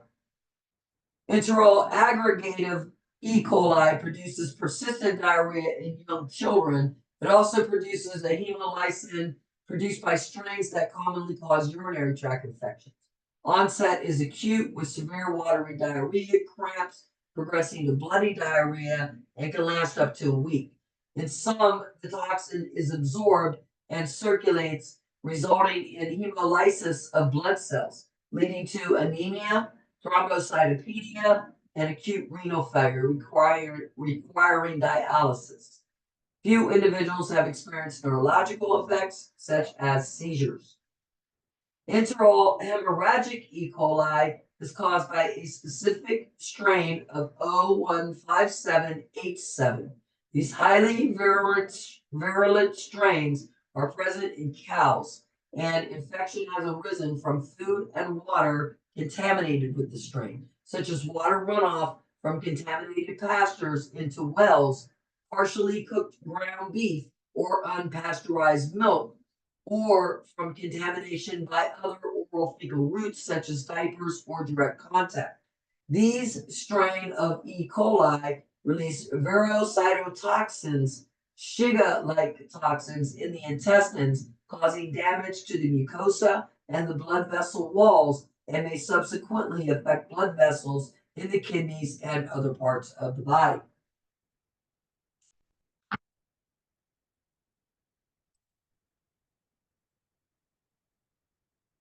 Peptic ulcers occur most commonly in the proximal duodenum, known as duodenal ulcers, but are also found in the antrum of the stomach, known as gastric ulcers, or in the lower esophagus.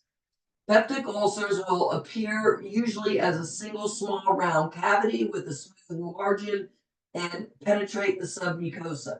Once acid or pepsin penetrates the mucosal barrier, tissues are then exposed to continued damage because acid will diffuse into the gastric wall.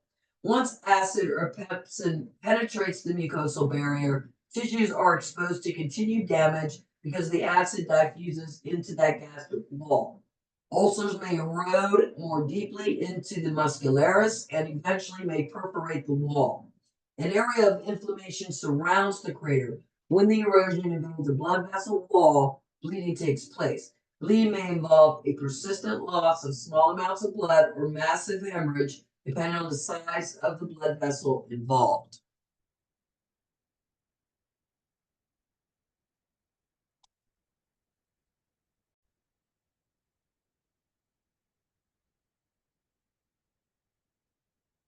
This is just showing you the common locations where the ulcers may occur. So if you could see on the picture, you'll see on one side, it shows you like the duodenal ulcers. At the bottom, you can see the gastric ulcers, and then you can also see the development of the gastric cancer there on this slide as well.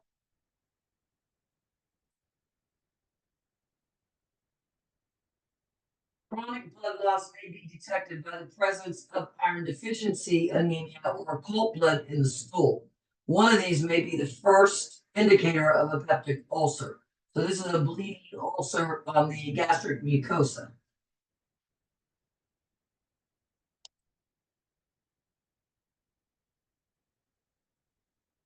The development of peptic ulcers begins with breakdown of the mucosal barrier, causing an imbalance between the mucosal defense system and forces that are potentially damaging it. Many factors contribute to decreased resistance of the mucosa or excessive hydrochloric acid or pepsin secretion. Impaired mucosal defenses seem to be a more common condition in gastric ulcer development, whereas increased acid secretion is a predominant factor in duodenal ulcers. Infection with H. pylori is found in most persons with peptic ulcer disease, although the precise role of the bacteria is not understood. H. pylori is known to secrete cytotoxins and the enzymes protease, phospholipase, and urease, all which release ammonia and damage the mucosal defenses. The mucosal barrier may be damaged by the following: inadequate blood supply due to vasoconstriction caused by stress, smoking, or shock, circulatory impairment in the elderly, scar tissue or severe anemia interfering with the rapid regeneration of the epithelium cells and the production of sufficient mucus, excessive glucocorticoid secretion or medications, ulcerogenic substances that break down the mucus layers, such as aspirin, NSAIDs, or alcohol, and then atrophy of the gastric mucosa due to chronic gastritis.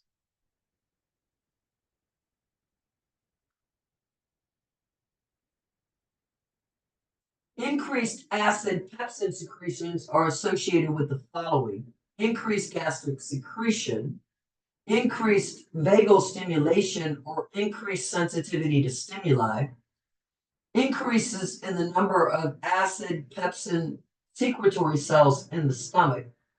That's genetic. Increased stimulation of acid pepsin secretion by alcohol, caffeine, or intake of certain foods. Interference with the normal feedback mechanism that reduces the acid pepsin secretion when the stomach is empty, or rapid gastric emptying. Severe or prolonged stress appears to affect both sides of the balance, reducing mucosal blood flow and motility, leading to stasis of chyme and increasing glucocorticoid effects. Stress can promote behaviors that are implicated in ulcer development, such as an increased intake of caffeine and alcohol, increases in cigarette smoking, and altered eating patterns, all of which um, include irregular hours for meals and ingestion of irritating foods or substances.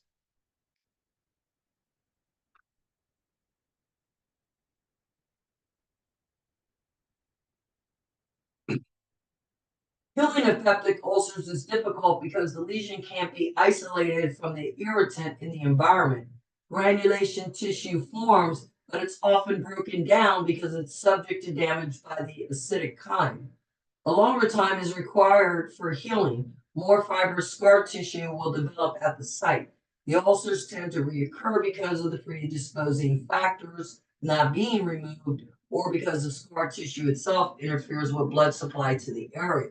The ulcer can erode a blood vessel, causing hemorrhage. Rupture of small blood vessels cause continued loss of small amounts of blood, usually in the form of occult blood in the stool, whereas erosion of larger blood vessels leads to massive hemorrhage indicated by hematemesis and shock. Hemorrhage may be the first sign of a peptic ulcer. A second potential complication is perforation, and this can happen when the ulcer erodes completely through the wall, allowing chyme to enter the peritoneal cavity. This results in chemical peritonitis, inflammation of the peritoneal membranes, and other structures in the abdominal cavity. Third, obstruction of the digestive tract may result later from stricture caused by scar tissue around the pylorus or the duodenum, particularly in people with protracted or recurrent ulcerations. Peptic ulcers are more common in men than women. There seems to be a genetic factor involved, and the ulcers are more common in people with blood group type O. Gastric ulcers are more common in older individuals, those with scar tissue, and those who regularly take those ulcerogenic anti-inflammatory medications like NSAIDs and aspirin.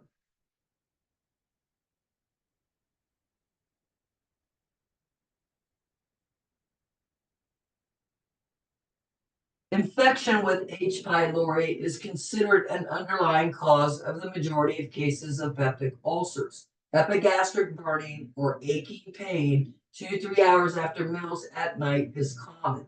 This pain is often relieved by ingestion of food or antacids. Spicy foods may initiate pain at mealtime. Heartburn, nausea, vomiting, and weight loss can occur. Vomiting is also likely to occur after intake of alcohol or particularly irritating food. In some clients, weight gain occurs because the person discovers that more frequent food intake relieves the discomfort between meals.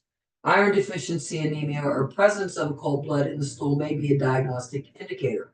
And many people will try to treat this themselves with over the counter products that may further contribute to complications. People tend to think because it's over the counter, it's safe. Stress ulcers result from severe trauma such as burns or head injuries and occur with serious systemic problems such as hemorrhage or sepsis. Ulcers in the presence of burns are called curling ulcers. Those seen with head injuries are termed Cushing ulcers, and others may be referred to as ischemic ulcers. Multiple ulcers, usually gastric ulcers, can form within hours of the precipitating event as blood flow to the mucosa is greatly reduced, leading to a reduction in the secretion of mucus and epithelial regeneration. The mucosal barrier is lost and acid diffuses into the mucosa. In people with Cushing's ulcers, increased vagal stimulation of acid secretion often occurs. The first indicator of stress ulcers is usually hemorrhage because of the rapid onset and the masking of the primary problem.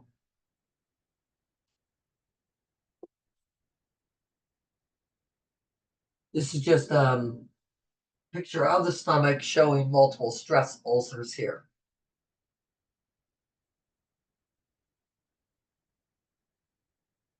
Gastric cancer arises primarily in the mucus glands. Most tumors occur in the antrum or in the pyloric area.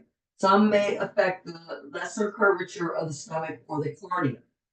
Adenocarcinoma occurs more frequently. The lesion is most often an ulcerative type with an irregular crater and a raised margin. Other forms of gastric cancer can infiltrate the gastric wall, causing thickening, or may appear as a protruding mass or polyp.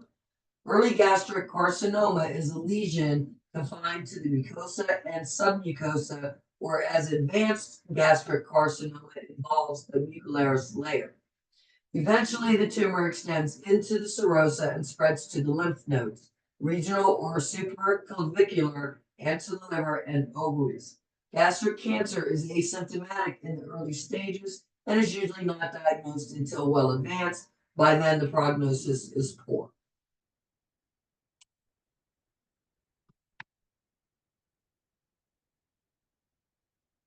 H. pylori infection is associated with a high risk of gastric carcinoma.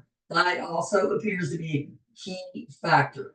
Food preservatives such as nitrates and smoked foods can increase the risk. Genetic influence also play a role. The risk is increased in family members and in individuals with blood group type A. The presence of chronic atrophic gastritis or polyps in an individual also increases the likelihood of cancer. Manifestations are usually vague and mild until the cancer is well advanced.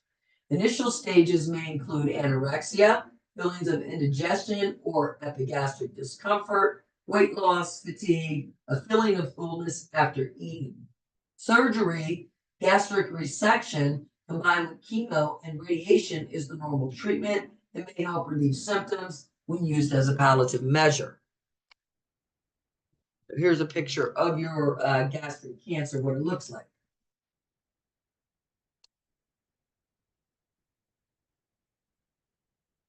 Dumping syndrome, in which control of gastric emptying is lost, can occur after a gastric resection, such as a partial gastrectomy, because the pyloric sphincter is removed. Large quantities of ingested food are then rapidly dumped into the intestines. The storage stage in the stomach, which includes appropriate dilution of chyme by gastric secretions, is missed. The hyperosmolar chyme then draws more fluid from the vascular compartment into the intestines, adding to the intestinal distension and increasing intestinal motility. These changes lead to signs that occur during or shortly after meals, which include abdominal cramping, nausea, and diarrhea. The concurrent hypovolemia leads to dizziness, weakness, rapid pulse, and sweating.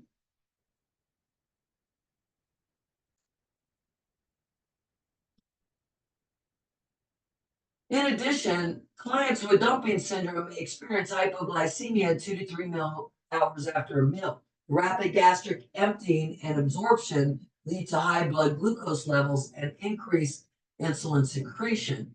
And then it rapidly drops the blood glucose level when there are no reserved nutrients available to advance from the stomach. Rebound hypoglycemia can develop several hours after eating with tremors, sweating, and weakness. Problems can usually be resolved through dietary changes, including consumption of frequent small meals, high in protein and low in simple carbs. Fluids should also be taken between meals as opposed to with meals. These measures help reduce the hypertonicity of the chyme and the fluctuations in the blood glucose.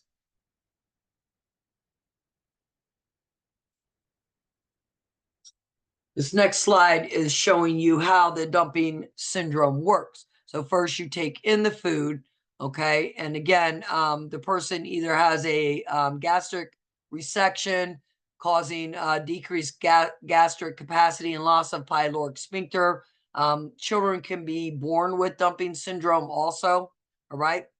So a large amount of undiluted chyme is then dumped into the small intestines. The fluid is going to shift from the blood into the small intestine to try to dilute that hypertonic chyme. Hypovolemia can occur, so we see decreases in the blood pressure. The client may feel faint, weak, dizzy. Tachycardia can develop, pallor, diaphoresis here. Those are going to be the immediate effects. And then the distended intestine leads to pain, cramps, nausea, and vomiting.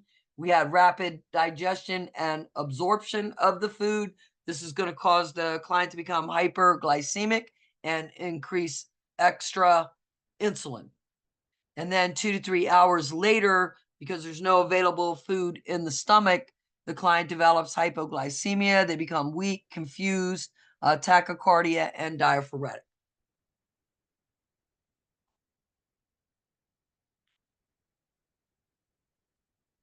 Pyloric stenosis.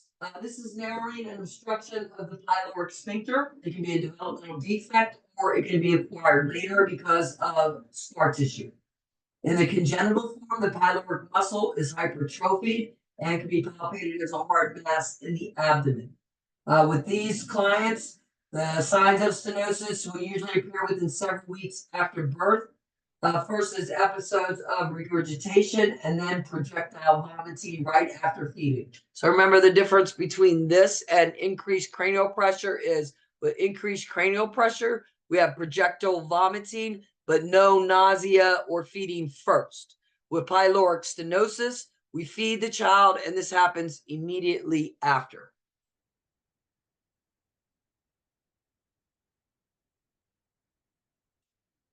In persons with acquired pyloric obstruction, interference with gastric emptying leads to a persistent feeling of fullness and increased incidence of vomiting, either with or after meals. And stools will become small and infrequent. With the baby, they're going to fail to gain weight, become dehydrated. They'll be constantly hungry, and they'll need surgery in order to fix this.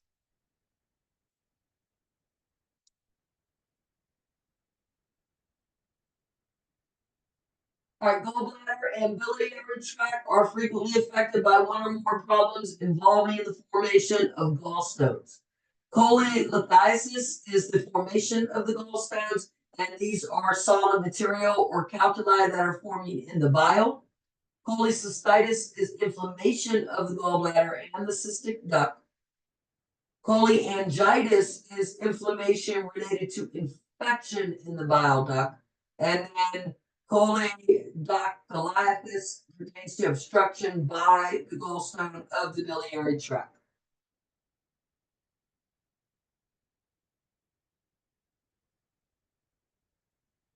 Gallstones vary in size and shape and may form initially in the bile ducts, the gallbladder, or the cystic duct. They're made primarily of cholesterol, biopigment, or bilirubin, or they can be mixed, including calcium salts. The content of the stone depends on the primary the primary factor predisposing the calculus formation. Cholesterol stones will usually look white or crystalline, and bilirubins are usually black. Small stones can be silent and excreted in the bile, but large stones usually obstruct the flow of bile in the cystic or common bile ducts, and that causes that colicky pain.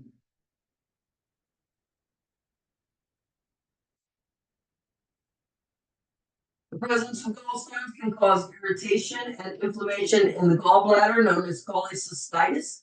This is susceptible tissue that then may be infected. Infecting organisms are usually E. coli or enterococci, which gain access to the gallbladder through the sphincter of Oddi, or from the portal veins, or from the adjacent lymph nodes. Whenever a stone obstructs the bile flow in the cystic or common bile duct, biliary colic develops, and that is going to be severe spasms of pain from the muscle contractions that are happening here trying to get rid of the stone. Obstruction of the biliary system at the sphincter of Oddi may cause pancreatitis because pancreatic secretions are backed up and bile refluxes are going into the pancreatic duct.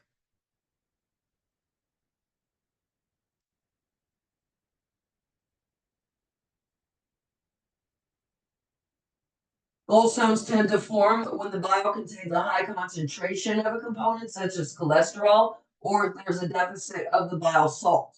The presence of the gallstones can cause irritation, inflammation in the gallbladder, known as cholecystitis, and this susceptible tissue can again then be infected.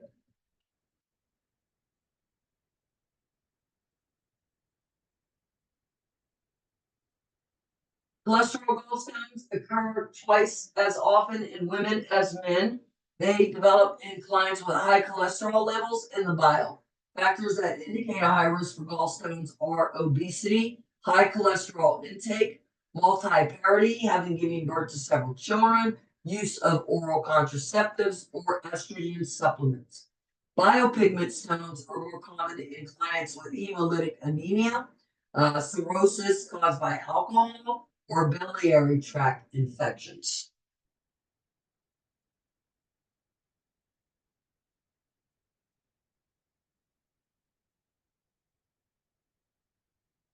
Larger calculi may obstruct the duct at any time, causing sudden severe waves of pain known as biliary colic in the upper right quadrant of the abdomen or epigastric area, radiating to the back of the right shoulder. If pain continues and jaundice develops as bile backs up in the liver and the blood, surgical intervention may be required. There is a risk for a ruptured gallbladder if the obstruction persists. Acute cholecystitis is usually associated with some degree of obstruction and inflammation. Severe pain is often precipitated by eating a fatty meal. Fever, leukocytosis, and vomiting can accompany the pain. The pain increases for some time and then may decrease if the stone moves on.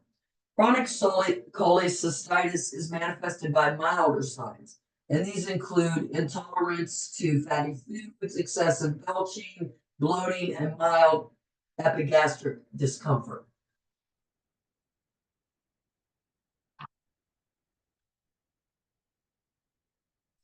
Jaundice or icterus refers to yellowish color on the skin and other tissues that results from high levels of bilirubin in the blood. The color is usually apparent first in the sclera or white area of the eye. Bilirubin is a product of hemolysis of red blood cells and the breakdown of hemoglobin. Jaundice or hyperbilirubinemia may be a sign of different types of primary disorders. These disorders are classified in three groups. Prehepatic jaundice, which results from excessive destruction of the red blood cells and is characteristic of hemolytic anemia or blood transfusion reaction. The liver is not able to handle the additional bilirubin. Physiological jaundice in the newborn is common 2 to 3 days after birth. Intrahepatic jaundice occurs in individuals with liver disease, such as hepatitis or cirrhosis, and it's related to an impaired uptake of bilirubin from the blood and a decrease in the conjugation of the bilirubin by the hepatocytes. Posthepatic jaundice is caused by obstruction of bile flow into the gallbladder or duodenum and subsequent backup of bile in the blood. Congenital atresia of the bile ducts, obstruction by cholelithiasis, inflammation of the liver, or tumors all result in posthepatic jaundice.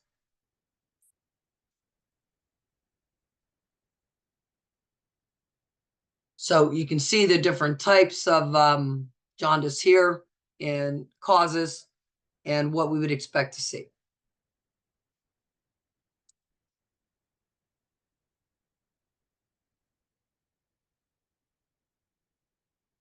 The type of jaundice present in a person may be indicated by increases in the bilirubin level and changes in the stools. For example, levels of unconjugated bilirubin, indirect, reacting, are elevated in prehepatic jaundice, whereas posthepatic jaundice results from an increased amount of conjugated bilirubin or direct bilirubin in the blood. In a client with liver disease, both intrahepatic and posthepatic jaundice may be present because inflammation or infection both impairs hepatocyte function and obstructs the bile calculi, leading to elevations of blood of both unconjugated and conjugated bilirubin. In persons with posthepatic jaundice, the obstruction prevents bile from entering the intestines, interfering with digestion, and resulting in a light colored stool. The bile salts that enter the blood and the tissues as bile backs up causes irritation and pruritus or itching of the skin. Now, bilirubin is the pigment that gives bile its distinctive yellow color. It also colors your poop. Bilirubin might build up in your blood if your liver is struggling to process the normal load of bilirubin, if your biliary system isn't clearing the bile out efficiently, or if your body breaks down too many red blood cells too fast.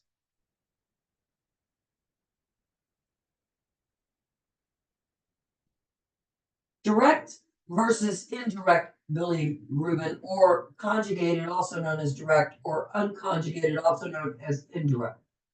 Bilirubin that goes into your liver for processing is unconjugated. This means it's not water soluble or dissolvable in water. It's bound to the albumin, which is a protein in your blood, and the albumin helps carry the bilirubin to your liver. When your liver processes the bilirubin, it then breaks away from the albumin, making it water soluble. And that allows it to mix with bile and go through your intestines. Conjugated bilirubin is bilirubin your liver already processed. Sometimes it's called direct bilirubin, and that's because this type is measured directly. Unconjugated bilirubin cannot be measured directly. It's measured by subtracting the value of the conjugated or direct bilirubin from the value of the total bilirubin in your blood.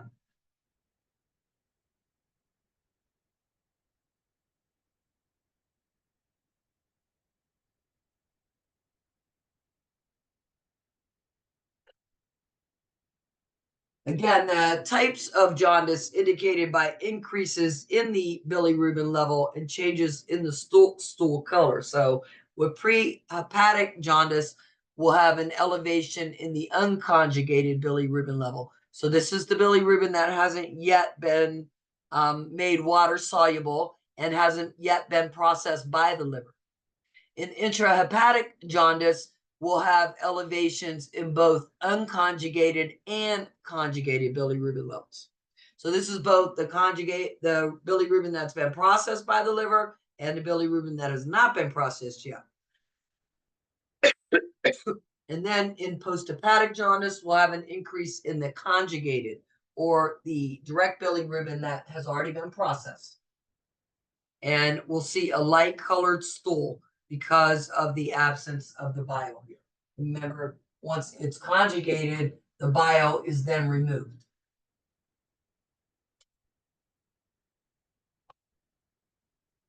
Next picture is a picture of the structure of the liver lobule. Unlike most organs, the liver has two major sources of blood. So we have that portal vein that's bringing in that nutrient-rich blood from the digestive system, and a hepatic artery, which is carrying the oxygenated blood from the heart. And then the blood vessels divide into these small capillaries, each ending in a lobule. Lobules are the functional units of the liver, and then they have millions of cells here called hepatocytes. And then there are three hepatic veins that remove the blood from the liver.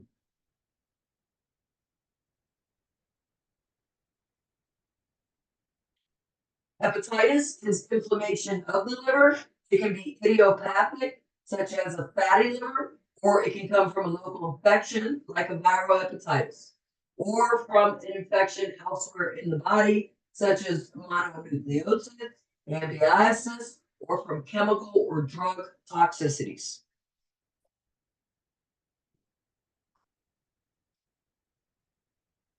Inflammation impairs the hepatocyte or the liver cell function, and more severe inflammation and necrosis can lead to obstruction of the blood and the bile flow in the liver and impair the ability of the cells in the liver to function. More severe inflammation and necrosis can cause obstruction of blood and bile flow in the liver and impaired liver cell function. Given the many functions of the liver, damage to those liver cells would have extensive effects on the body. The liver has a good functional reserve and it is also able to regenerate itself. One of the few organs in the body that can do that. Liver cells are damaged in two ways typically. Either by the direct action of a virus or by some cell-mediated immune response to the virus. So, direct action of the virus would be like in hepatitis C, and cell-mediated would be hepatitis B, where we have cell injury that results in inflammation and necrosis in the liver. Although a number of viruses can affect the liver cells, hepatitis is considered a result from infection by a group of viruses that specifically target the hepatocytes. These include hepatitis A, hepatitis B, hepatitis C, hepatitis D, and hepatitis E.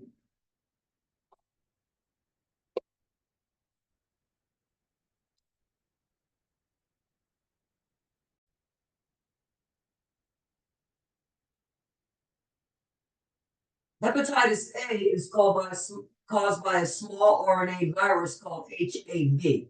It's also called infectious hepatitis. It's transmitted primarily by the oral fecal route, often from contaminated water or shellfish. Outbreaks may occur in daycare centers. Sexual transmission has occurred in the homosexual population. It causes an acute but self-limiting infection and does not have a carrier or chronic state. Fecal shedding of the virus or the contagious period begins several weeks before the onset of signs. The vaccination is available for those who are traveling to an endemic area or with liver disease. I usually call this hepatitis S because it's fecal oral.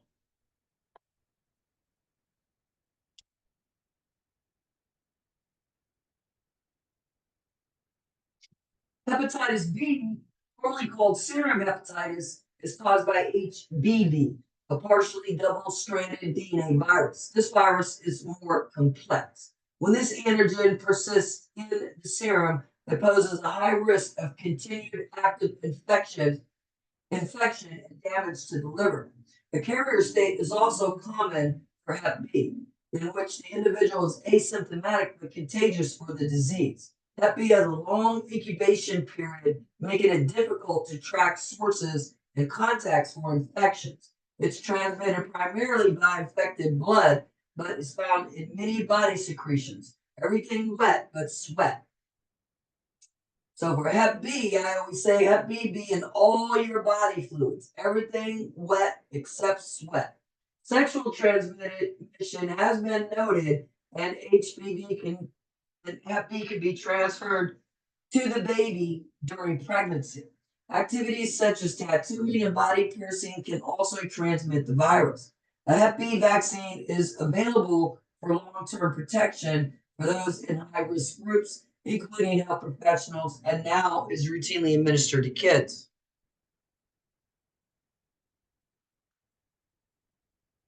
And then Hep C, formerly called non-B hepatitis. Hep C is the most common type of hepatitis transmitted by blood transfusions. The Hep C virus is a single-stranded RNA virus. About half of the cases enter a chronic disease state. This form of hepatitis B exists in a carrier state.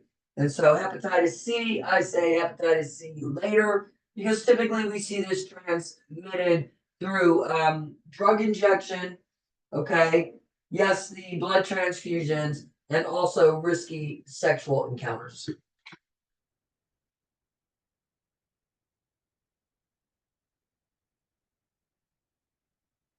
Hepatitis D, the causative agent of Hep D, is also called the Delta virus. This incomplete RNA virus requires the presence of Hep B to replicate and produce an active infection. It increases the severity of the Hep B infection. Hep D is also transmitted by blood. There's a high incidence of infection in IV drug abusers. And then Hep E. Hep E is caused by the Hep E single-stranded RNA virus and is spread by the oral fecal route. It is similar to Hep A, but it lacks a chronic or carrier state.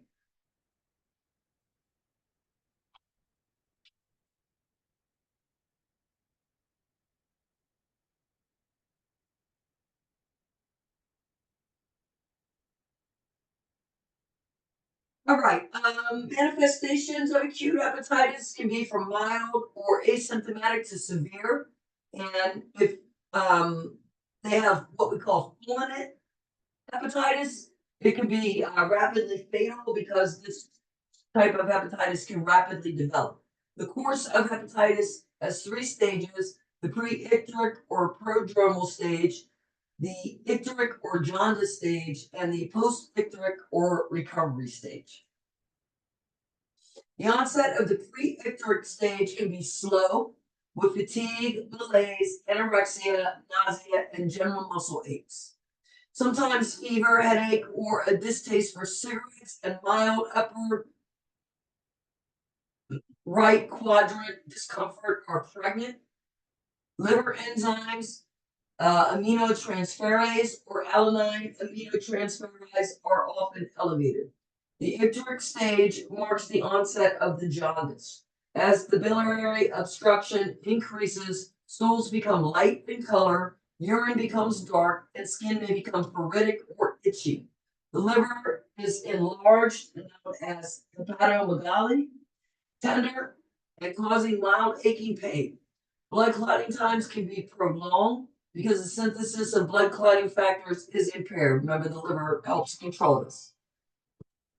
The post-icteric or recovery stage is marked by a reduction in signs. On average, the acute stage of hepatitis A can last about 8 to 10 weeks, whereas hepatitis B is going to be more prolonged, and see that over a period of approximately 16 weeks.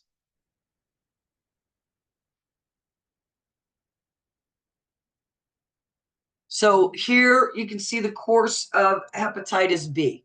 So we have exposure to the Hep B virus, and we have an incubation period where the client is asymptomatic for approximately 6 to 8 weeks. Okay. Anytime from 4 to 12 weeks, they are going to develop that acute infection. They go into the pre-icteric stage where they have malaise, fever, and joint pain. During the icteric stage, they'll develop jaundice. Now, if they go into the fulminant infection, that's that rapid progressing infection, what we'll see is severe necrosis, liver failure, and death. Or they'll go into the icteric stage, they'll develop jaundice, they'll have a chronic recovery period, they may develop a chronic infection, okay?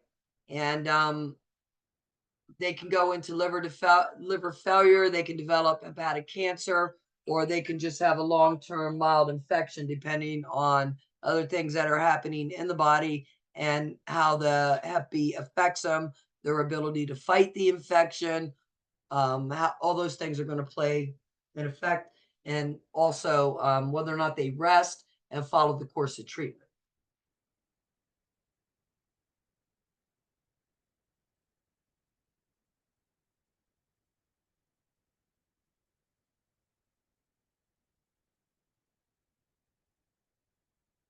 There's no method of destroying hepatitis viruses in the body at this time. We use supportive measures such as rest, diets that are high in protein, carbohydrates, and vitamins. Chronic Hep B and C may be treated with interferon or lamivudine, but these are mostly for the systemic effects.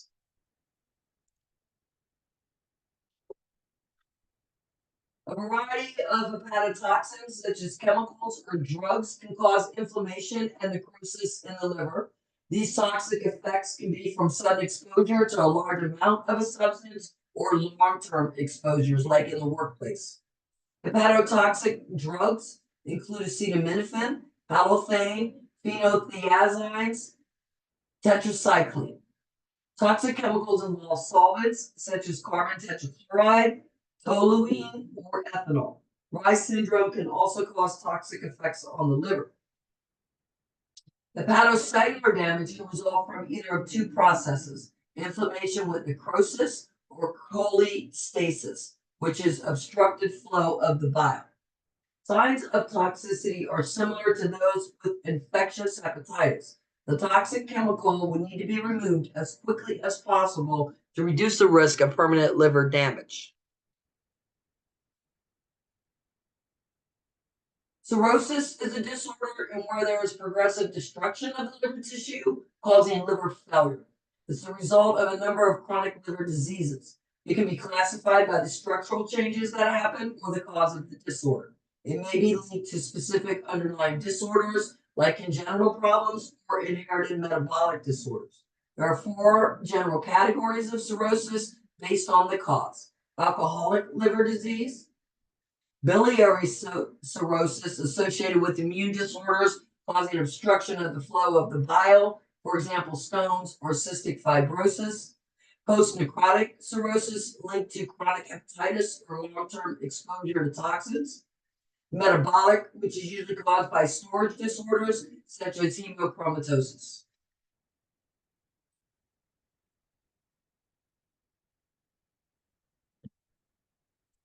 Cirrhosis is a disorder in which the liver demonstrates extensive diffuse fibrosis and loss of lobular organization. Nodules of regenerated hepatocytes may be present, but are not functional, because the vascular network and the biliary ducts are distorted.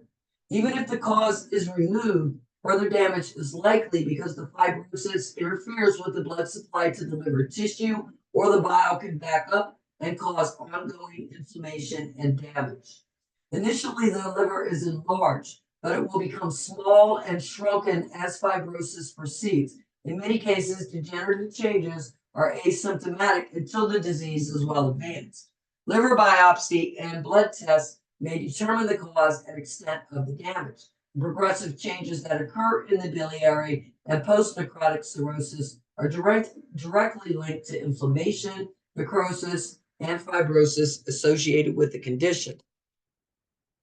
Here's a picture of cirrhosis of the liver. This one is caused by Hep C.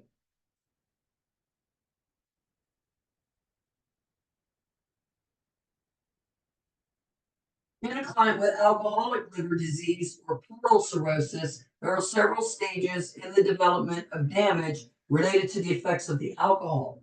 Alcohol and its metabolites, such as acetaldehyde, are toxic to liver cells and alter many metabolic processes in the liver.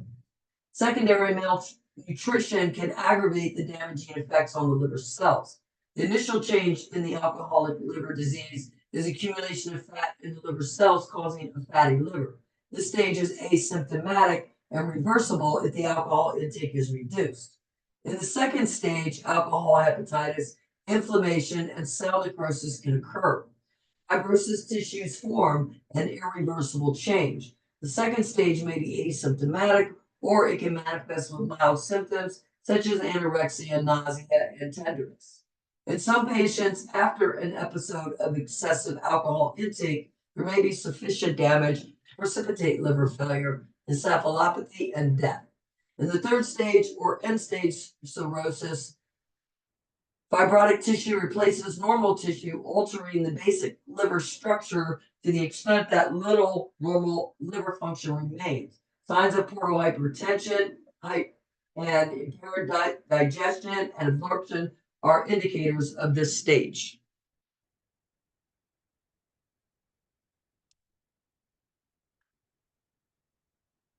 Pathophysiological effects of cirrhosis come from 2 factors: loss of the function of the liver cells and interference with the blood and bile flow to the liver. Major functional losses in people with cirrhosis include decreased removal of the conjugated bilirubin. Remember, this is the bilirubin that is not been processed by the liver, and the conjugated is the decreased removal and conjugation. So if you can't conjugate the bilirubin, that's what I'm trying to tell you. If you can't conjugate the bilirubin, it won't be able to remove the bilirubin, because then the bilirubin is not water soluble, and there's no way for the intestines to break it down.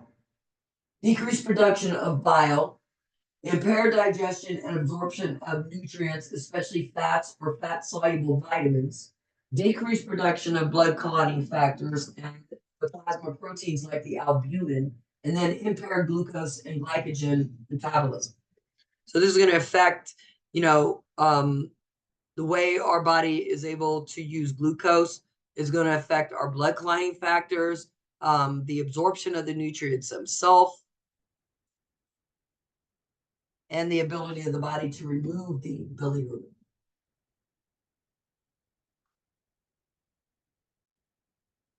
We'll have decreased inactivation of hormones such as aldosterone. Now, we already know that aldosterone controls what? It helps us reabsorb sodium and water, and it helps us get rid of potassium. So that's helping control the blood pressure in the body. Decreased removal of toxic substances such as ammonia and drugs. So now we're going to have increases in toxins in our body. Also, estrogen was another thing that it had a problem with removing, and estrogen can predispose us to things as well. Decreased removal of toxic substances, reduction of bile entering the intestines, which is going to affect our ability to digest and absorb, a backup of bile in the liver, causing obstructive jaundice, blockage of blood flow through the liver, causing portal hypotension. And we'll talk about this hypertension, and we'll talk about this in a few minutes. It can cause esophageal varices, which are bleeding vessels that are in that area. Congestion in the spleen can also cause hemolysis or breakdown of those cells, and that's going to cause additional complications in the body. Inadequate storage of the iron and the vitamin B12. So we want to have the B12 available for use, and also the iron. The storage of that iron helps with the body and helps to make new hemoglobin. The second group of effects is related to obstruction of the bile ducts and the blood flow by the fibrous tissues. So we have a reduction in the amount of bile entering the intestines, impairing digestion and absorption. Backup of bile in the liver, leading to obstructive jaundice with elevated conjugated and unconjugated bilirubin. Blockage of blood flow to the liver, causing high pressure in the portal veins or portal hypertension. Congestion in the spleen, causing enlargement of the spleen and increasing hemolysis. Congestion in the intestinal walls and stomach, impairing digestion and absorption. Development of esophageal varices. Development of ascites and accumulation of fluid in the peritoneal cavity that causes abdominal distension and additional pressure. So here, this is a picture of the bleeding esophageal varix. All right, esophageal varices form because of this portal hypertension, and this is commonly caused by cirrhosis, any sort of resistance to the portal blood flow, or any increase in the portal venous blood flow. The variceal rupture is the most common fatal complication of cirrhosis. Esophageal varices occur in people with portal hypertension, which is high blood pressure in that portal vein that's running through the liver. Abnormal pressure causes the thin esophageal veins to swell and enlarge.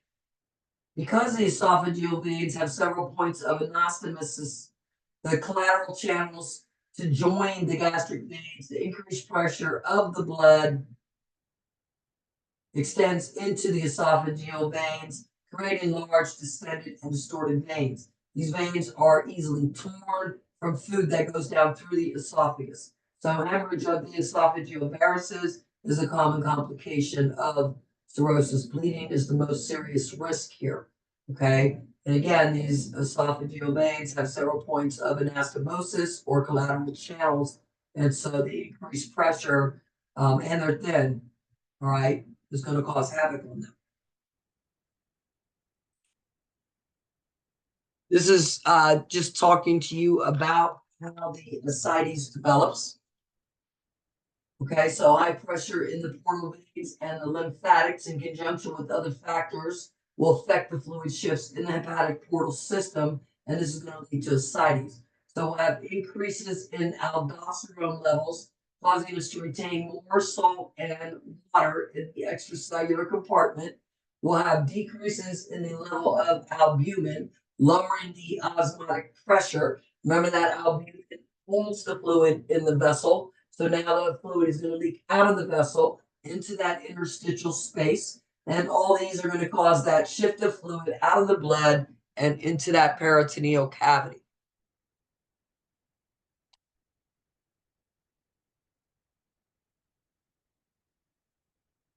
Initial manifestations of cirrhosis will be mild and vague and include things like fatigue, anorexia, weight loss, anemia, diarrhea, dull aching pain in the upper right quadrant of the abdomen.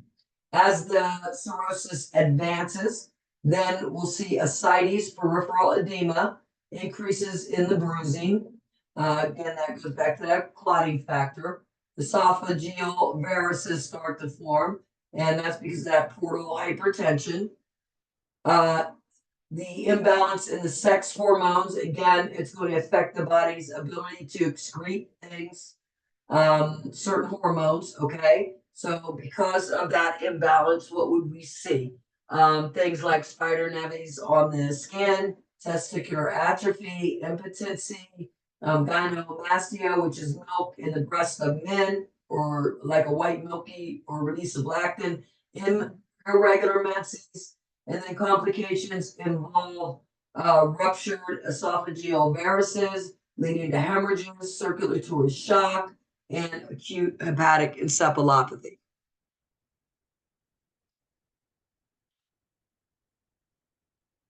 Acute encephalopathy would manifest itself as asterixis. This is like a hand flapping tremor that people will have, where their hands sort of flap uncontrollably.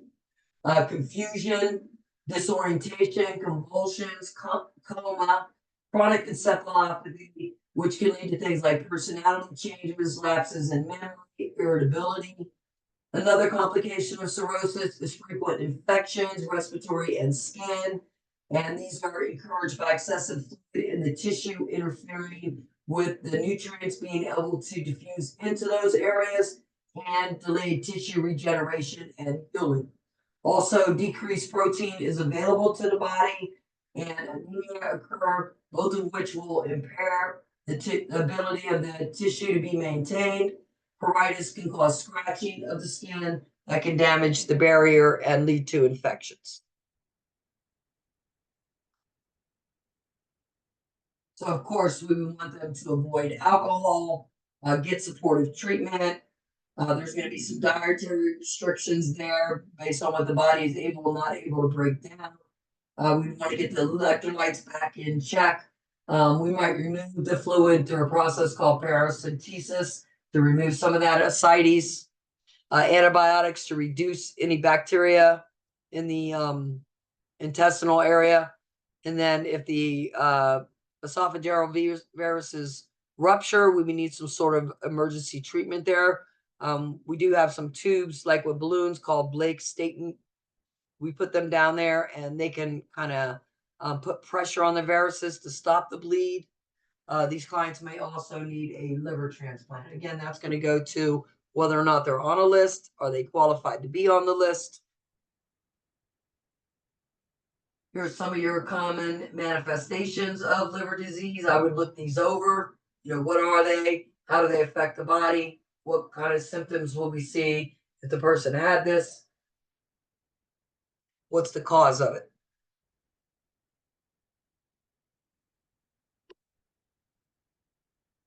Secondary tumors in the liver are common. Okay, primary tumors are pretty rare. The most common primary tumor would be hepatocellular carcinoma. That's usually going to be in someone with cirrhosis. Cirrhosis can be secondary to a metabolic disorder or hepatitis. Tumors can also come from prolonged exposure to some sort of carcinogenic. Secondary or metastatic cancer can come from areas served by the hepatic portal veins or that spread along the peritoneal membranes. And then the signs of liver cancer are usually mild and similar to those of other liver diseases. So they would include things like anorexia, vomiting, fatigue, weight loss, enlarged liver, portal hypertension, and splenomegaly are common.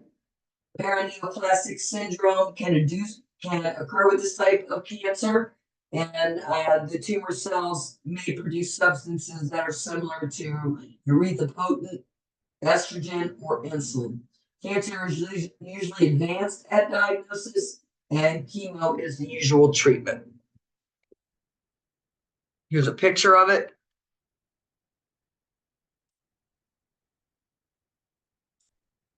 That is your metastatic malignant liver tumor.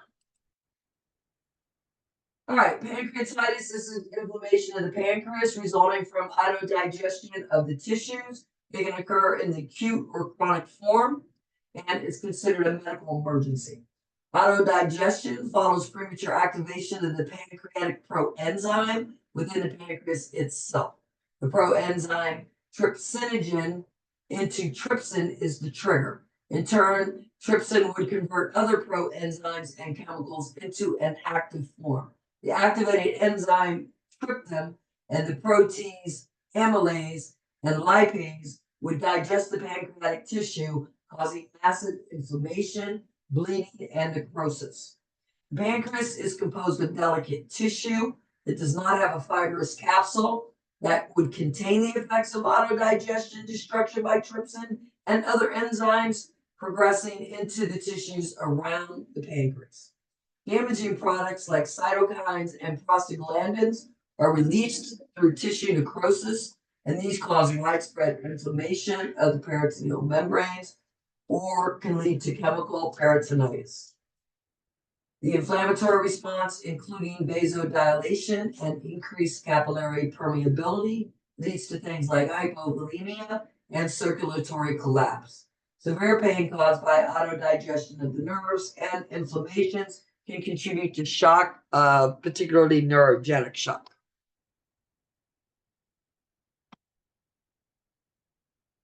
Chemical peritonitis results in bacterial peritonitis as intestinal bacteria escape through the more permeable membranes. Septicemia or general sepsis can result from the escape of the bacteria and toxins from the intestines into general circulation if the inflammatory process is not quickly controlled. Other complications which may cause death include adult respiratory distress syndrome and acute renal failure. Many factors can precipitate acute pancreatitis. Two major causes are gallstones and alcohol abuse. Gallstones obstruct the flow of bile and pancreatic secretions into the duodenum or cause reflux of bile into the pancreatic duct, activating the trypsinogen. Alcohol appears to stimulate an increased secretion of pancreatic enzymes and to contract the sphincter of Oddi, blocking the flow. Sudden onset of acute pancreatitis may follow intake of a large meal or a large amount of alcohol.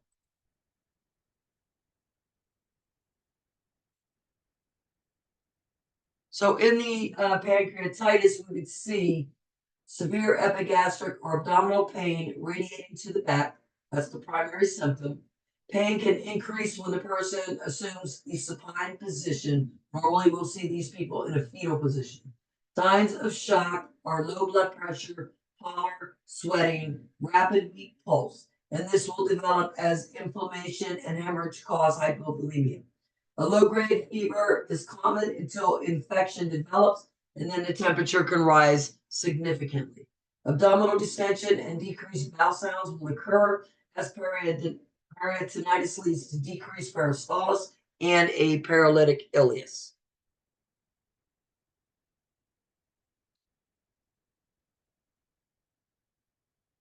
In acute pancreatitis, we'll see an increase in the serum amylase levels. The lipase levels will also be elevated and remain elevated. Hypocalcemia will be common because calcium binds to fatty acids wherever the fat necrosis occurred, and leukocytosis is an indicator of the inflammation and the infection that is present.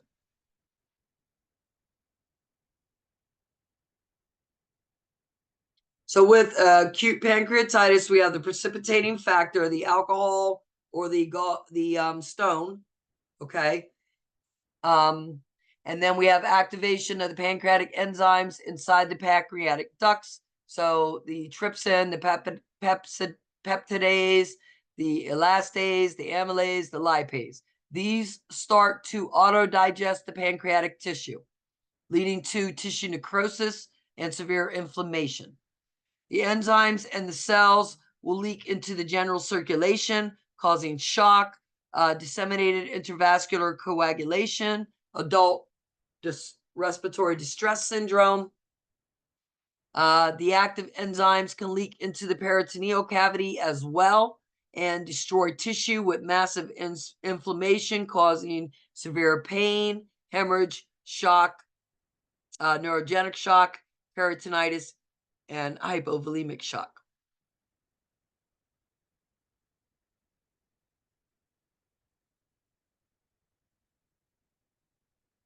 Risk factors for pancreatic cancer, smoking is the major one. Pancreatitis and dietary factors are also implicated. The common form of the tumor is adenocarcinoma, coming from the epithelial cells in the duct. A tumor at the head of the pancreas will usually cause obstruction of the biliary and pancreatic flow, leading to weight loss and jaundice as early signs. Cancer of the body and the tail of the pancreas frequently remain asymptomatic until well advanced. Then the pain becomes severe as the cancer progresses, eroding the tissues.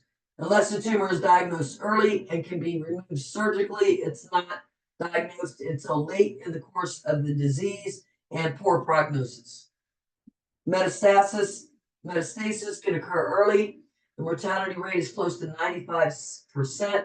Liver failure results from hepatobiliary obstruction and is often the cause of the death.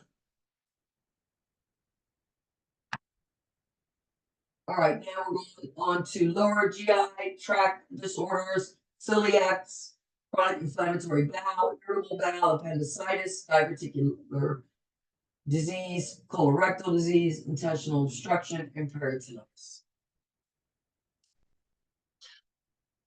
Celiacs, also called celiac fruit or gluten, is malabsorption syndrome, considered to be a primary childhood disorder, but it can occur in adults, usually at middle age. The celiac disease appears to be linked to genetic factors and is usually caused by a defect in the intestinal enzyme that prevents digestion of gliadin, or this breakdown product of gluten.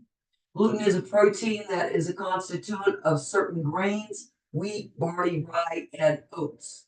The combination of a digestive block with an immunological response in the person results in toxic effects on the intestinal villi. The villi will atrophy, resulting in decreased enzyme production and less surface area available to absorb nutrients. The result of celiac disease is malabsorption and malnutrition.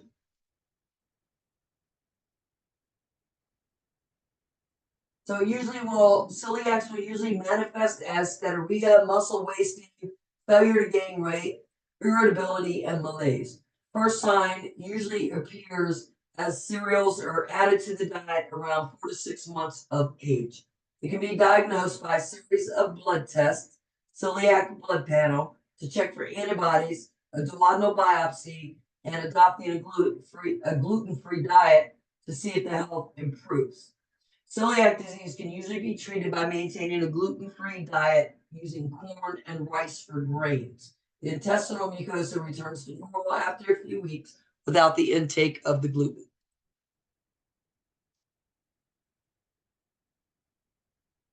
Gluten is a protein found in foods containing barley, rye, oats, and wheat. Brow is an easy mnemonic to remember. People with gluten allergies can be affected by even trace amounts of gluten in food. The intestinal damage often causes symptoms like diarrhea, fatigue, weight loss, bloating, or anemia. It can lead to serious complications, and if it is not managed or treated. In children with celiac disease, malabsorption can affect the growth and the development and cause GI symptoms. The intestinal mucosa returns to normal after a few weeks without the gluten intake.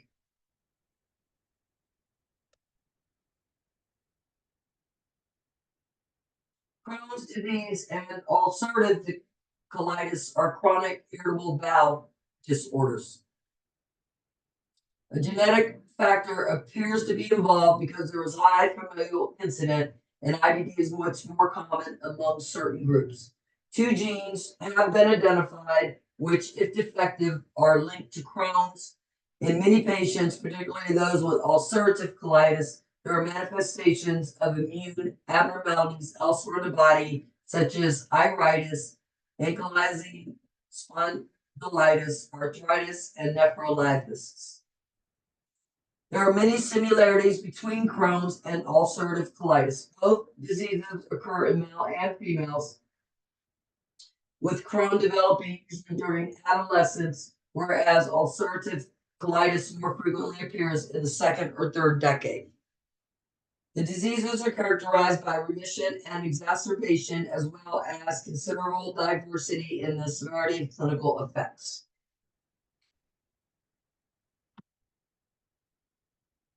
This chart just goes over the characteristics of both, what you would expect to see.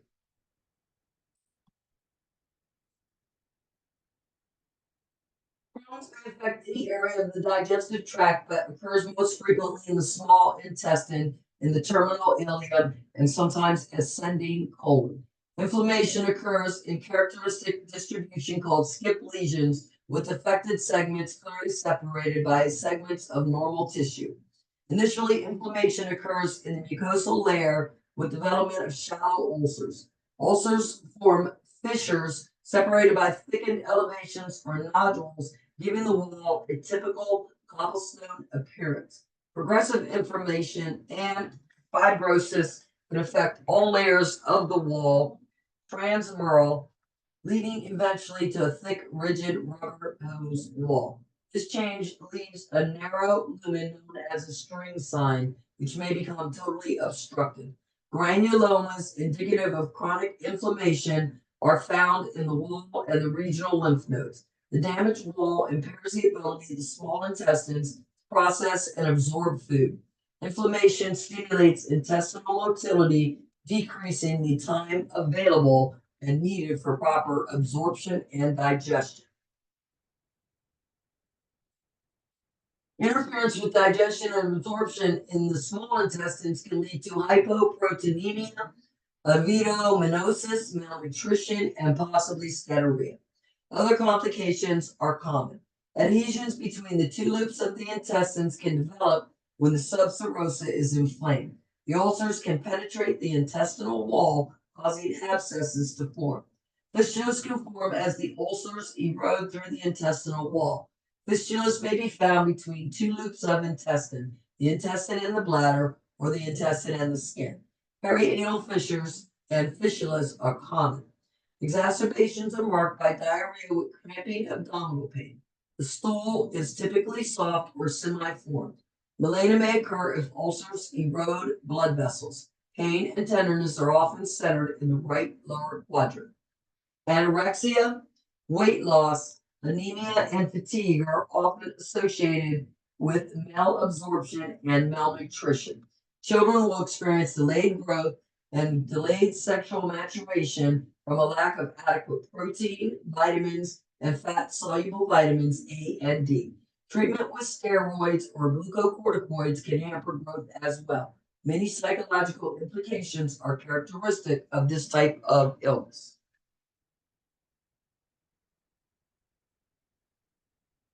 So this is just showing you the difference here.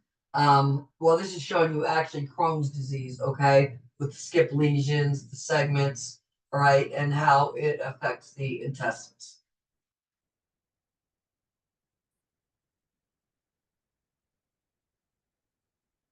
Inflammatory bowel disease, or IBD for short, is a condition characterized by chronic gastrointestinal tract inflammation that can be subdivided into Crohn's and ulcerative colitis. Crohn's can affect any part of the GI tract, mouth to anus, and is characterized by transmural skip lesions, meaning they go through multiple layers of the intestines here, which can lead to abdominal pain, diarrhea, fatigue, and fever. Ulcerative colitis affects the innermost lining of your large intestine. Inflammation commences in the rectum and progresses in a continuous fashion proximally through the colon. The small intestines is rarely involved. The mucosa and submucosa are inflamed. Tissue becomes edematous and friable, and ulcerations develop. So left and right here shows you the differences between ulcerative colitis and Crohn's disease. And then if you look at the bottom on the left, you'll see the difference. Like we have segments of bad tissue, and then that's separated by segments of good tissue.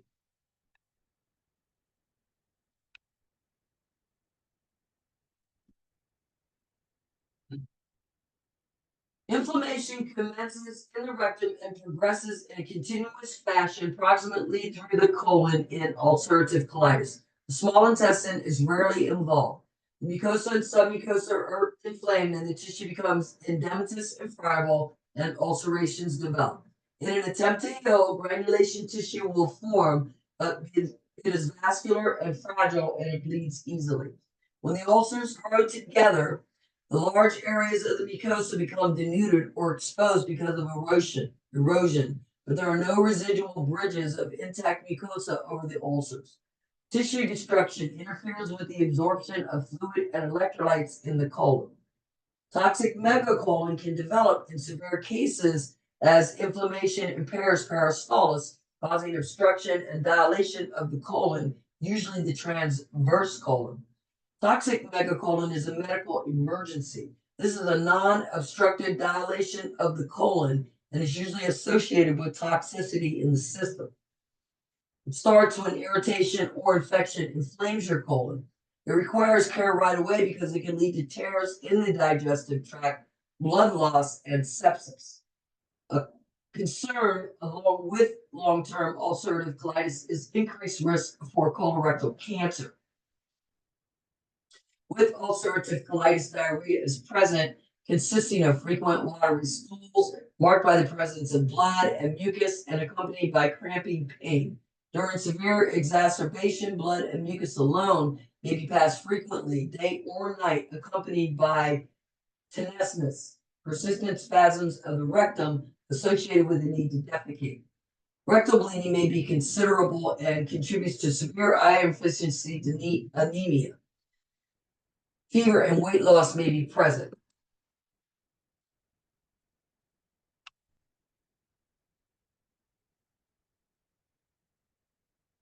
So this is just showing you the ulcerative colitis, what it looks like, and also the toxic megacolon.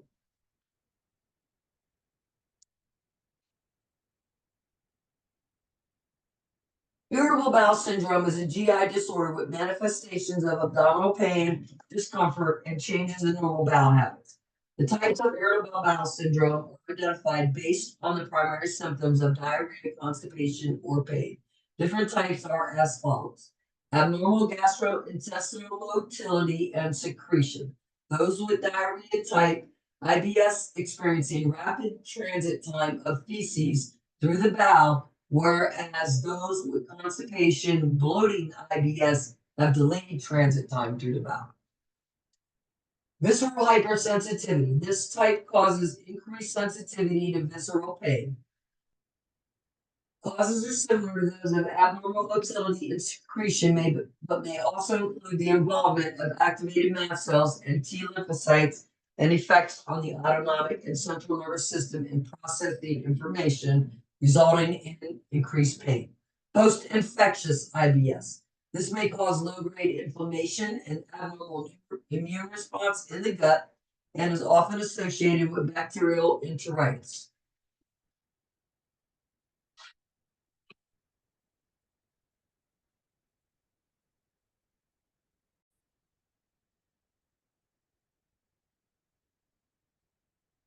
In post-infectious IBS, this may cause low-grade inflammation and abnormal immune responses in the gut and is often associated with bacterial enteritis.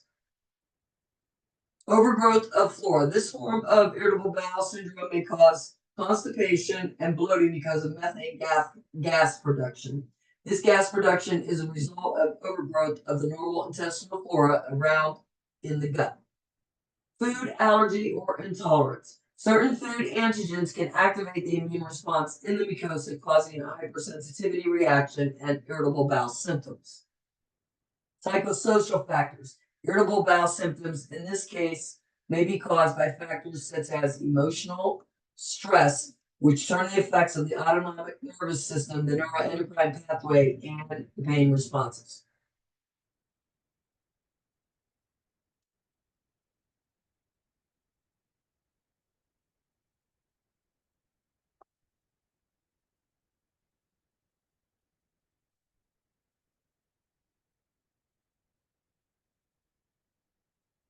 Manifestations of irritable bowel syndrome may include lower abdominal pain, diarrhea, constipation, alternating diarrhea and constipation, gas, bloating, and nausea. There may also be fecal urgency and incomplete evacuation of the bowels. After defecation, the symptoms usually subside.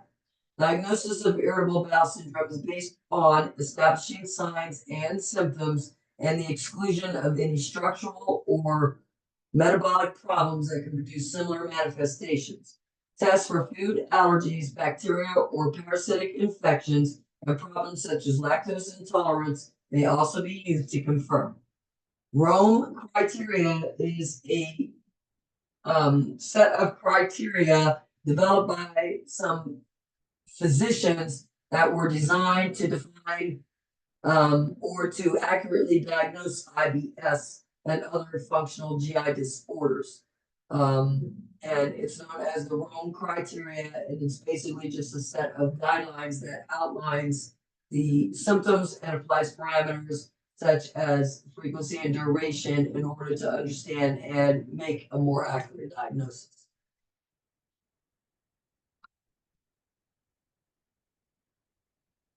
All right, and then a team approach, some anti-inflammatory medications, so steroids, sulfasalazine, anti-motility agents, nutritional supplements, antimicrobials. These are all ways that we might treat it, including a possible ileostomy or a colostomy.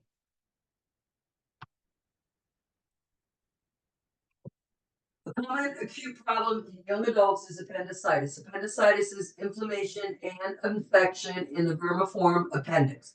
Development of appendicitis usually follows a pattern that correlates with clinical signs, but variations can occur. One of the main causes is obstruction of the appendiceal lumen by a fecalith. A fecalith is a hard, stony mass of feces in the intestines. So obstruction by the fecalith, the gallstone, or some foreign material from twisting or spasm is the most common initiating factor of the appendicitis. Fluids would build up in the appendix and microorganisms would then grow. The appendiceal wall would become inflamed, purulent exudate would form, the appendix becomes swollen, blood vessels in the wall are compressed. This causes congestion and pressure in the appendix and ischemia and necrosis of the wall and increased permeability. This means things can now leak through. All right, so bacteria and toxins are now able to escape into the surrounding area, and the bacteria leads to abscess formation or localized bacterial peritonitis. The abscess may develop with the adjacent omentum temporarily walls off the inflamed area. In some cases, inflammation and pain subside temporarily and then reoccur. Localized infection or peritonitis develops around the appendix and may spread along the peritoneal membranes.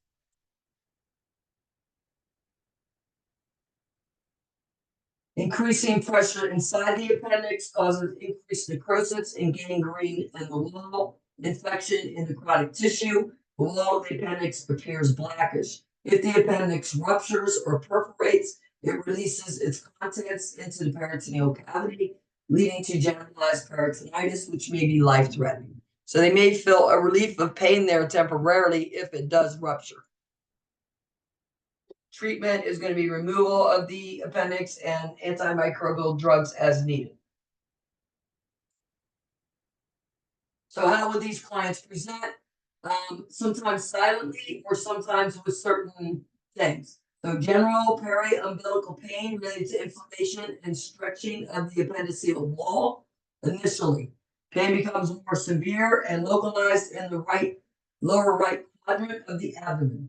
Lower right quadrant tenderness develops at the McBurney's point, which is midway between the umbilicus and the iliac crest. If rupture occurs, the pain can subside temporarily as pressure is relieved. Pain would reoccur then as a steady, severe abdominal pain as peritonitis develops.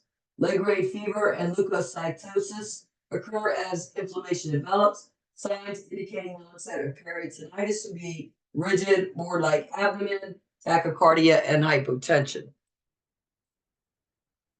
Again, these are the same symptoms, okay?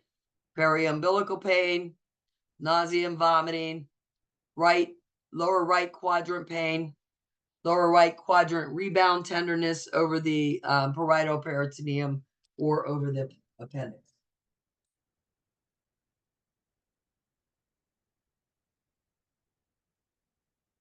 If rupture occurs, again, the pain would subside temporarily.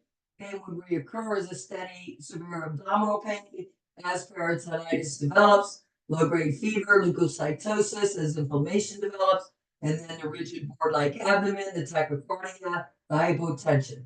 And then absorption of the toxins would cause a reduction in the blood pressure.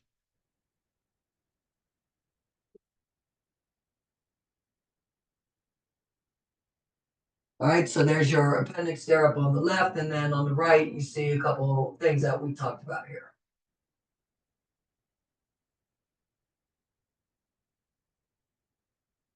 Diverticular disease refers to various problems related to development of diverticula. Diverticula can be congenital or acquired. A diverticulum is a herniation or an outpouching of the mucosa through the muscle layer of the colon wall. Diverticulosis is asymptomatic in diverticular disease. Diverticulitis would refer to inflammation of the diverticuli. So in that case, then we might see some symptoms. Diverticuli tend to form at gaps between the bands of longitudinal muscle that coincide with the openings of the circular muscle bands that permit the blood vessels to pass through the wall. Congenital weakness of the wall can also be a contributing factor. These weaker areas of the wall will bulge outward when pressure increases inside the limit of the intestine, for example, in the presence of strong muscle contractions. Low residue diets, irregular bowel habits, and aging cause chronic constipation and can lead to muscle hypertrophy in the colon with elevated intraluminal pressure, and finally, the gradual development of the diverticuli. Potential complications include intestinal obstructions, perforation with peritonitis, and abscess formation. In many diverticular diseases, the client remains asymptomatic. Sometimes there's mild discomfort, such as diarrhea or constipation, and fat flatulence, which are then excused for other reasons. With diverticulitis, inflammation related to stasis of the feces in the pouch would develop in the diverticuli. Lower left quadrant cramping or steady pain and tenderness with nausea and vomiting would indicate the inflammatory disease or condition. A slight fever and elevated white blood cell count can accompany discomfort.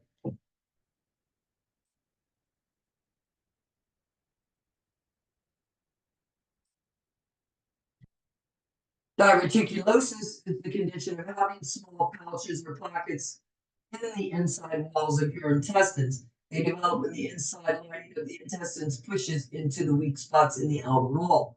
Several pouches are called diverticuli, and one pouch is called a diverticulum.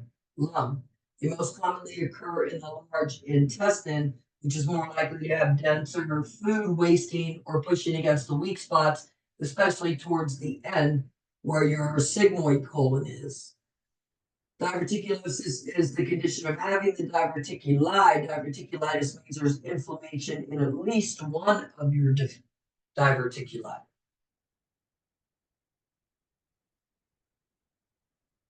Colorectal cancer ranks high as lethal cancer in individuals over the age of 50. It's the second leading cause of cancer-related deaths. Many of the deaths can be prevented by early treatment of precancerous lesions like polyps or early detection of the malignancy. Malignant tumors are rare in the small intestines. Most of these tumors develop from an adenomatous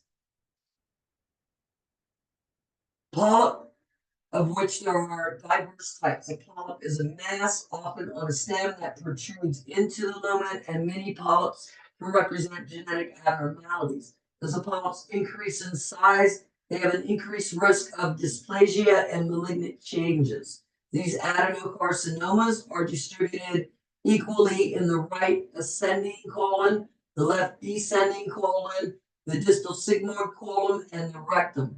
Lesions in the right colon are increasing and more difficult to diagnose at an early stage because routine rectal digital exams or proctoid sigmoidoscopies do not suffice. Tumors in the sigmoid colon and rectum, tumors in the sigmoid colon and rectum are more easily accessible. Colon cancer occurs primarily in people over the age of 50. The presence of familial multiple polyposis or long-term ulcerative colitis increases the risk of cancer. Genetic factors are responsible for increased occurrences of colorectal cancer among close relatives. Environmental factors such as diet also play a major role. Diets high in fat, sugar, red meat are thought to produce carcinogenic substances in the long run. Low fiber diets increase the risk because they prolong the contact time of the mucosa with the carcinogens.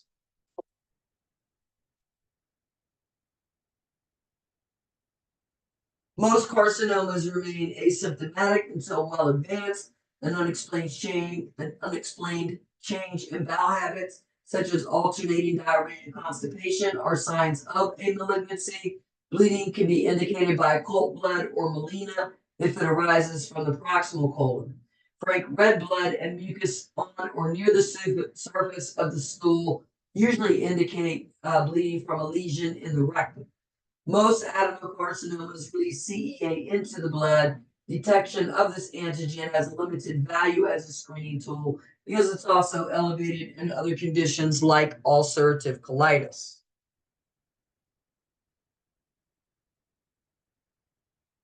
Remember that most of the large intestine is made of the colon. The parts of the colon are named by which the food is traveling through them. The first section is the ascending colon, starts with a pouch called the cecum, where undigested food comes in from the small intestine and continues upward on the right side of the abdomen. The second is the transverse colon, which goes across the body from right to left.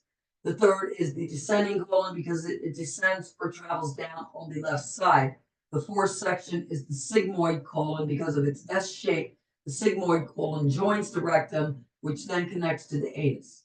The ascending and transverse sections together are called the proximal colon, and the descending and sigmoid colon are called the distal colon.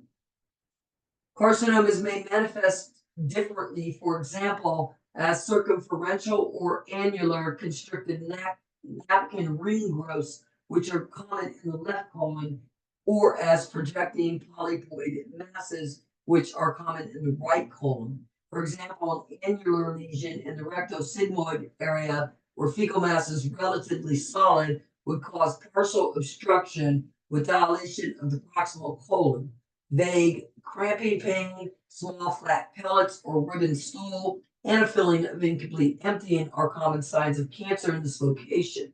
Cancer in the right colon, where the fecal matter is liquid, does not cause obstruction, but only manifests as general systemic signs like fatigue, weight loss, or iron deficiency anemia.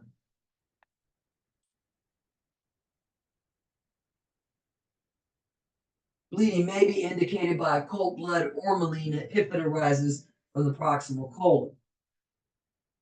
Most colorectal cancers start as a growth on the inner lining of the colon or the rectum. These growths are called polyps.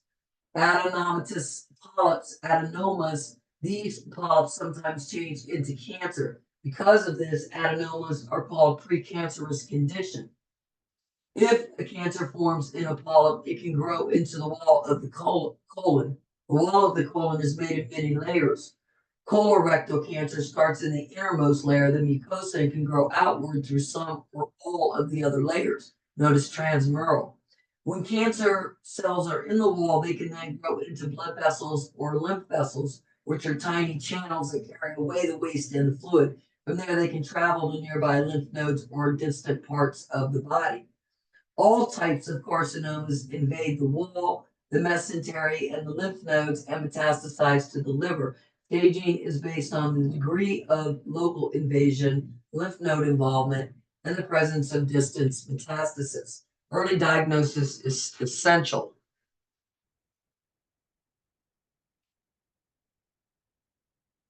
Intestinal obstruction refers to a lack of movement of the intestinal content through the intestine. Obstructions are more common and occur more rapidly in the small intestines. Because of the smaller lumen, depending on the cause and location, obstruction may manifest as an acute problem or gradually developing situation. For example, twisting of the intestines could cause sudden total obstruction, where a tumor may lead to progressive obstruction.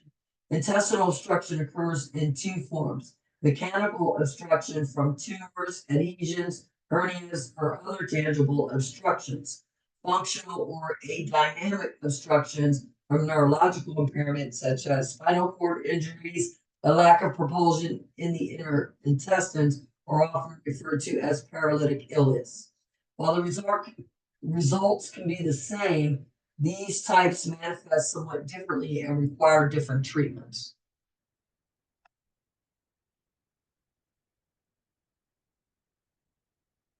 When mechanical obstruction occurs, a sequence of events develops.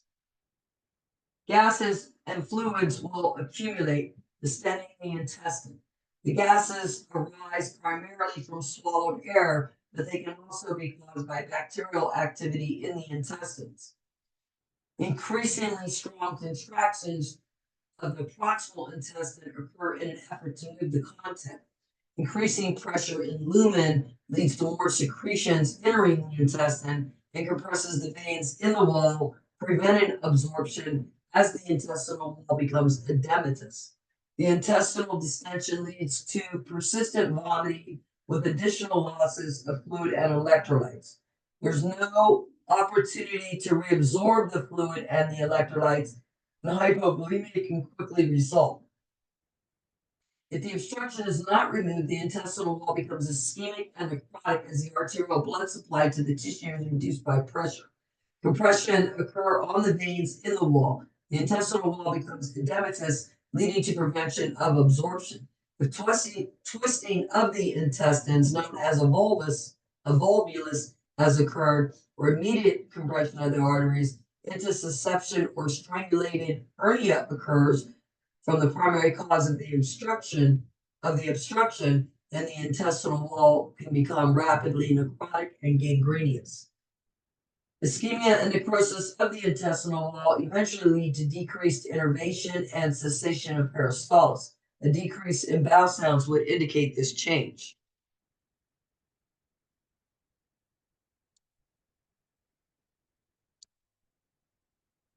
The intestinal distension leads to persistent vomiting with additional loss of fluids and electrolytes. And there's no opportunity to reabsorb the fluid electrolytes, so hypovolemia quickly results.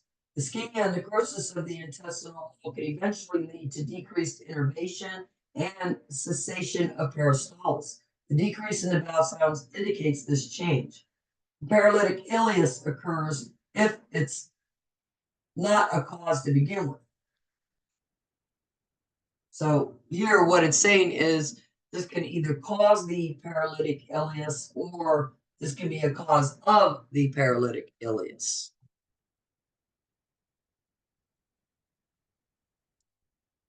An obstruction promotes rapid reproduction of the intestinal bacteria, some of which will produce endotoxins.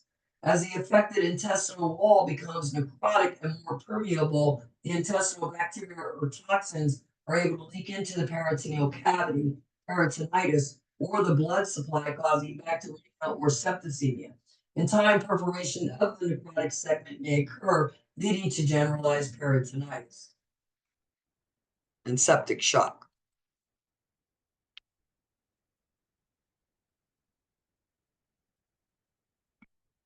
Functional obstruction or paralytic ileus usually results from neurological impairment. Peristalsis ceases and distension of the intestines occurs as fluids and electrolytes accumulate in the intestines. In this type of obstruction, reflex spasms of the intestinal muscle do not occur, but the remainder of the process is similar to that of the mechanical obstruction. After the abdominal surgery, when anesthesia, inflammation, or ischemia in the operative area interfere with conduction of the nerve impulses, or during the initial stage of spinal cord injuries or spinal shock, if we have inflammation related to severe ischemia, if the client develops pancreatitis, peritonitis, or infection of the abdominal cavity, or in cases of hypokalemia, mesenteric thrombosis, or toxemia.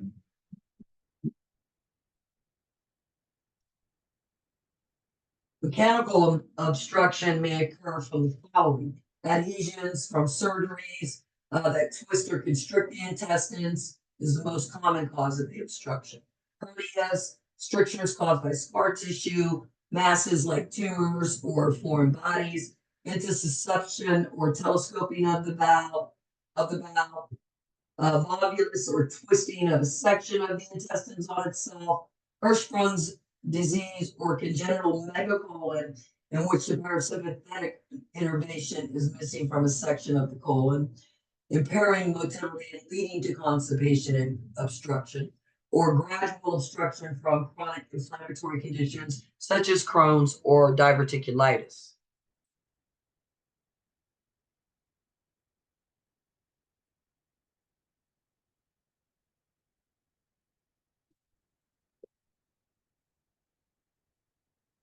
With mechanical obstruction of the small intestine, severe colicky, abdominal pain develops as peristalsis increases initially. Hoary, auditory, or audible rumbling sounds caused by movement of gas in the intestines, and intestinal rushes can be heard. Signs of paralytic ileus differ significantly in that the bowel sounds decrease or are absent, and pain is steady. Vomiting and abdominal distension occur quickly with obstruction of the small intestines. Vomiting is recurrent and consists of first gastric contents, then bile stained duodenal contents. No stool or gas is passed here. Restlessness and diaphoresis with tachycardia are initially present. As hypovolemia and electrolyte imbalances progress, we'll see signs of dehydration, weakness, confusion, and shock. Obstruction of the small intestines is considered a medical emergency. Obstruction of the large intestine will develop slowly. Signs are mild, constipation and mild, lower abdominal pain are common, followed by abdominal distension, anorexia, eventually vomiting, and more severe pain. So here we see the effects. One, we have that site of obstruction. The increased fluid and gas lead to distension. Distension causes increased peristalsis and forces the contents past the obstruction, causing colicky pain.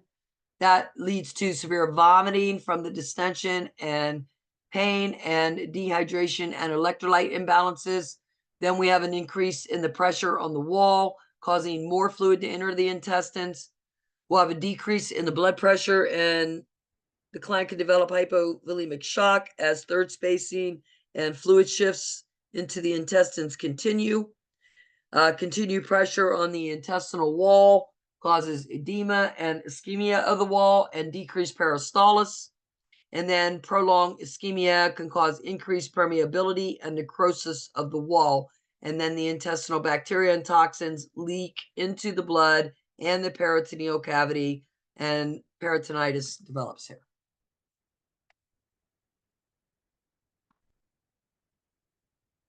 Peritonitis is inflammation of the peritoneal membranes that can result from chemical irritation or directly from Bacterial invasion of the steroperitoneal cavity is usually acute and requires treatment of the primary cause as well as the effects from the inflammation.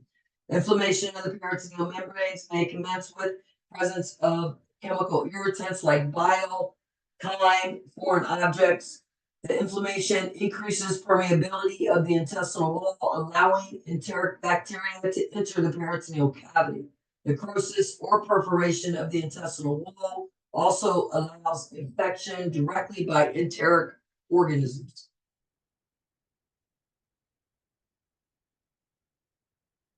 So here you have inflammation of the peritoneal membranes with the presence of chemical irritants like biokine or foreign objects.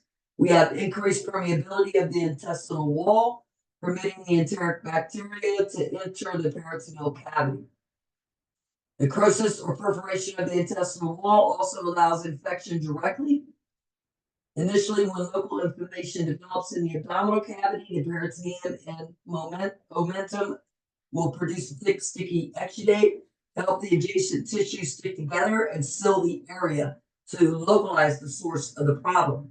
Local inflammation can reduce peristalsis in the area, decreasing the risk of spreading toxins or bacteria at the time. Unless the original cause of the problem is removed, it is likely that inflammation or infection will spread. Abdominal distension is evident, and the typical rigid board-like abdomen develops as reflex abdominal muscle spasm in response to involvement of the parietal peritoneum. Whatever the cause, this membrane is rapidly involved in the inflammatory response, which leads to vasodilation and increased permeability. The membrane becomes edematous and red. Many blood vessels in the membrane can now leak large volumes of fluid into the peritoneal cavity. Hypovolemic shock results as this process of dirt spacing occurs. The fluid and electrolytes sequestered in the peritoneal cavity are not recycled into circulating blood and are of no value to maintaining the body fluids or the balance. This fluid becomes purulent as infection spreads. When inflammation persists, nerve conduction is impaired and peristalsis decreases, leading to obstruction of the intestines and the paralytic ileus. The inflamed membranes allow intestinal bacteria and toxic materials to migrate into the blood and then into the general circulation, which may cause septicemia.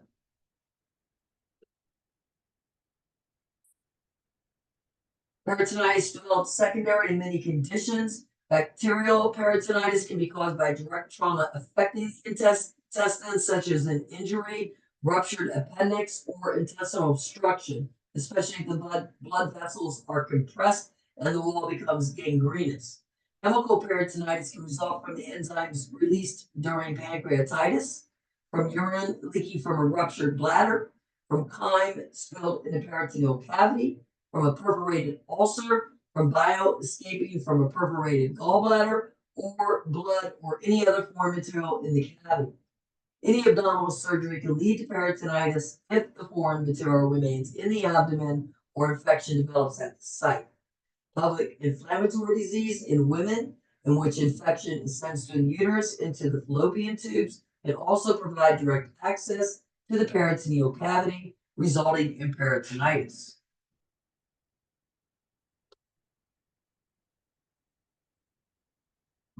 Sudden severe generalized abdominal pain with localized tenderness at the site of the underlying problem will occur in peritonitis. Other manifestations include vomiting, dehydration, hypovolemia, decreased skin turgor, dry buccal mucosa, pallor, low blood pressure, agitation, tachycardia, fever, leukocytosis, abdominal distension, a rigid abdomen, signaling involvement of the parietal peritoneum, decreased bowel sounds, indicating the onset of paralytic ileus and secondary obstruction. And then, of course, treatment would depend on the primary causes. Surgery might be needed and antimicrobial drugs. This concludes the digestive tract chapter.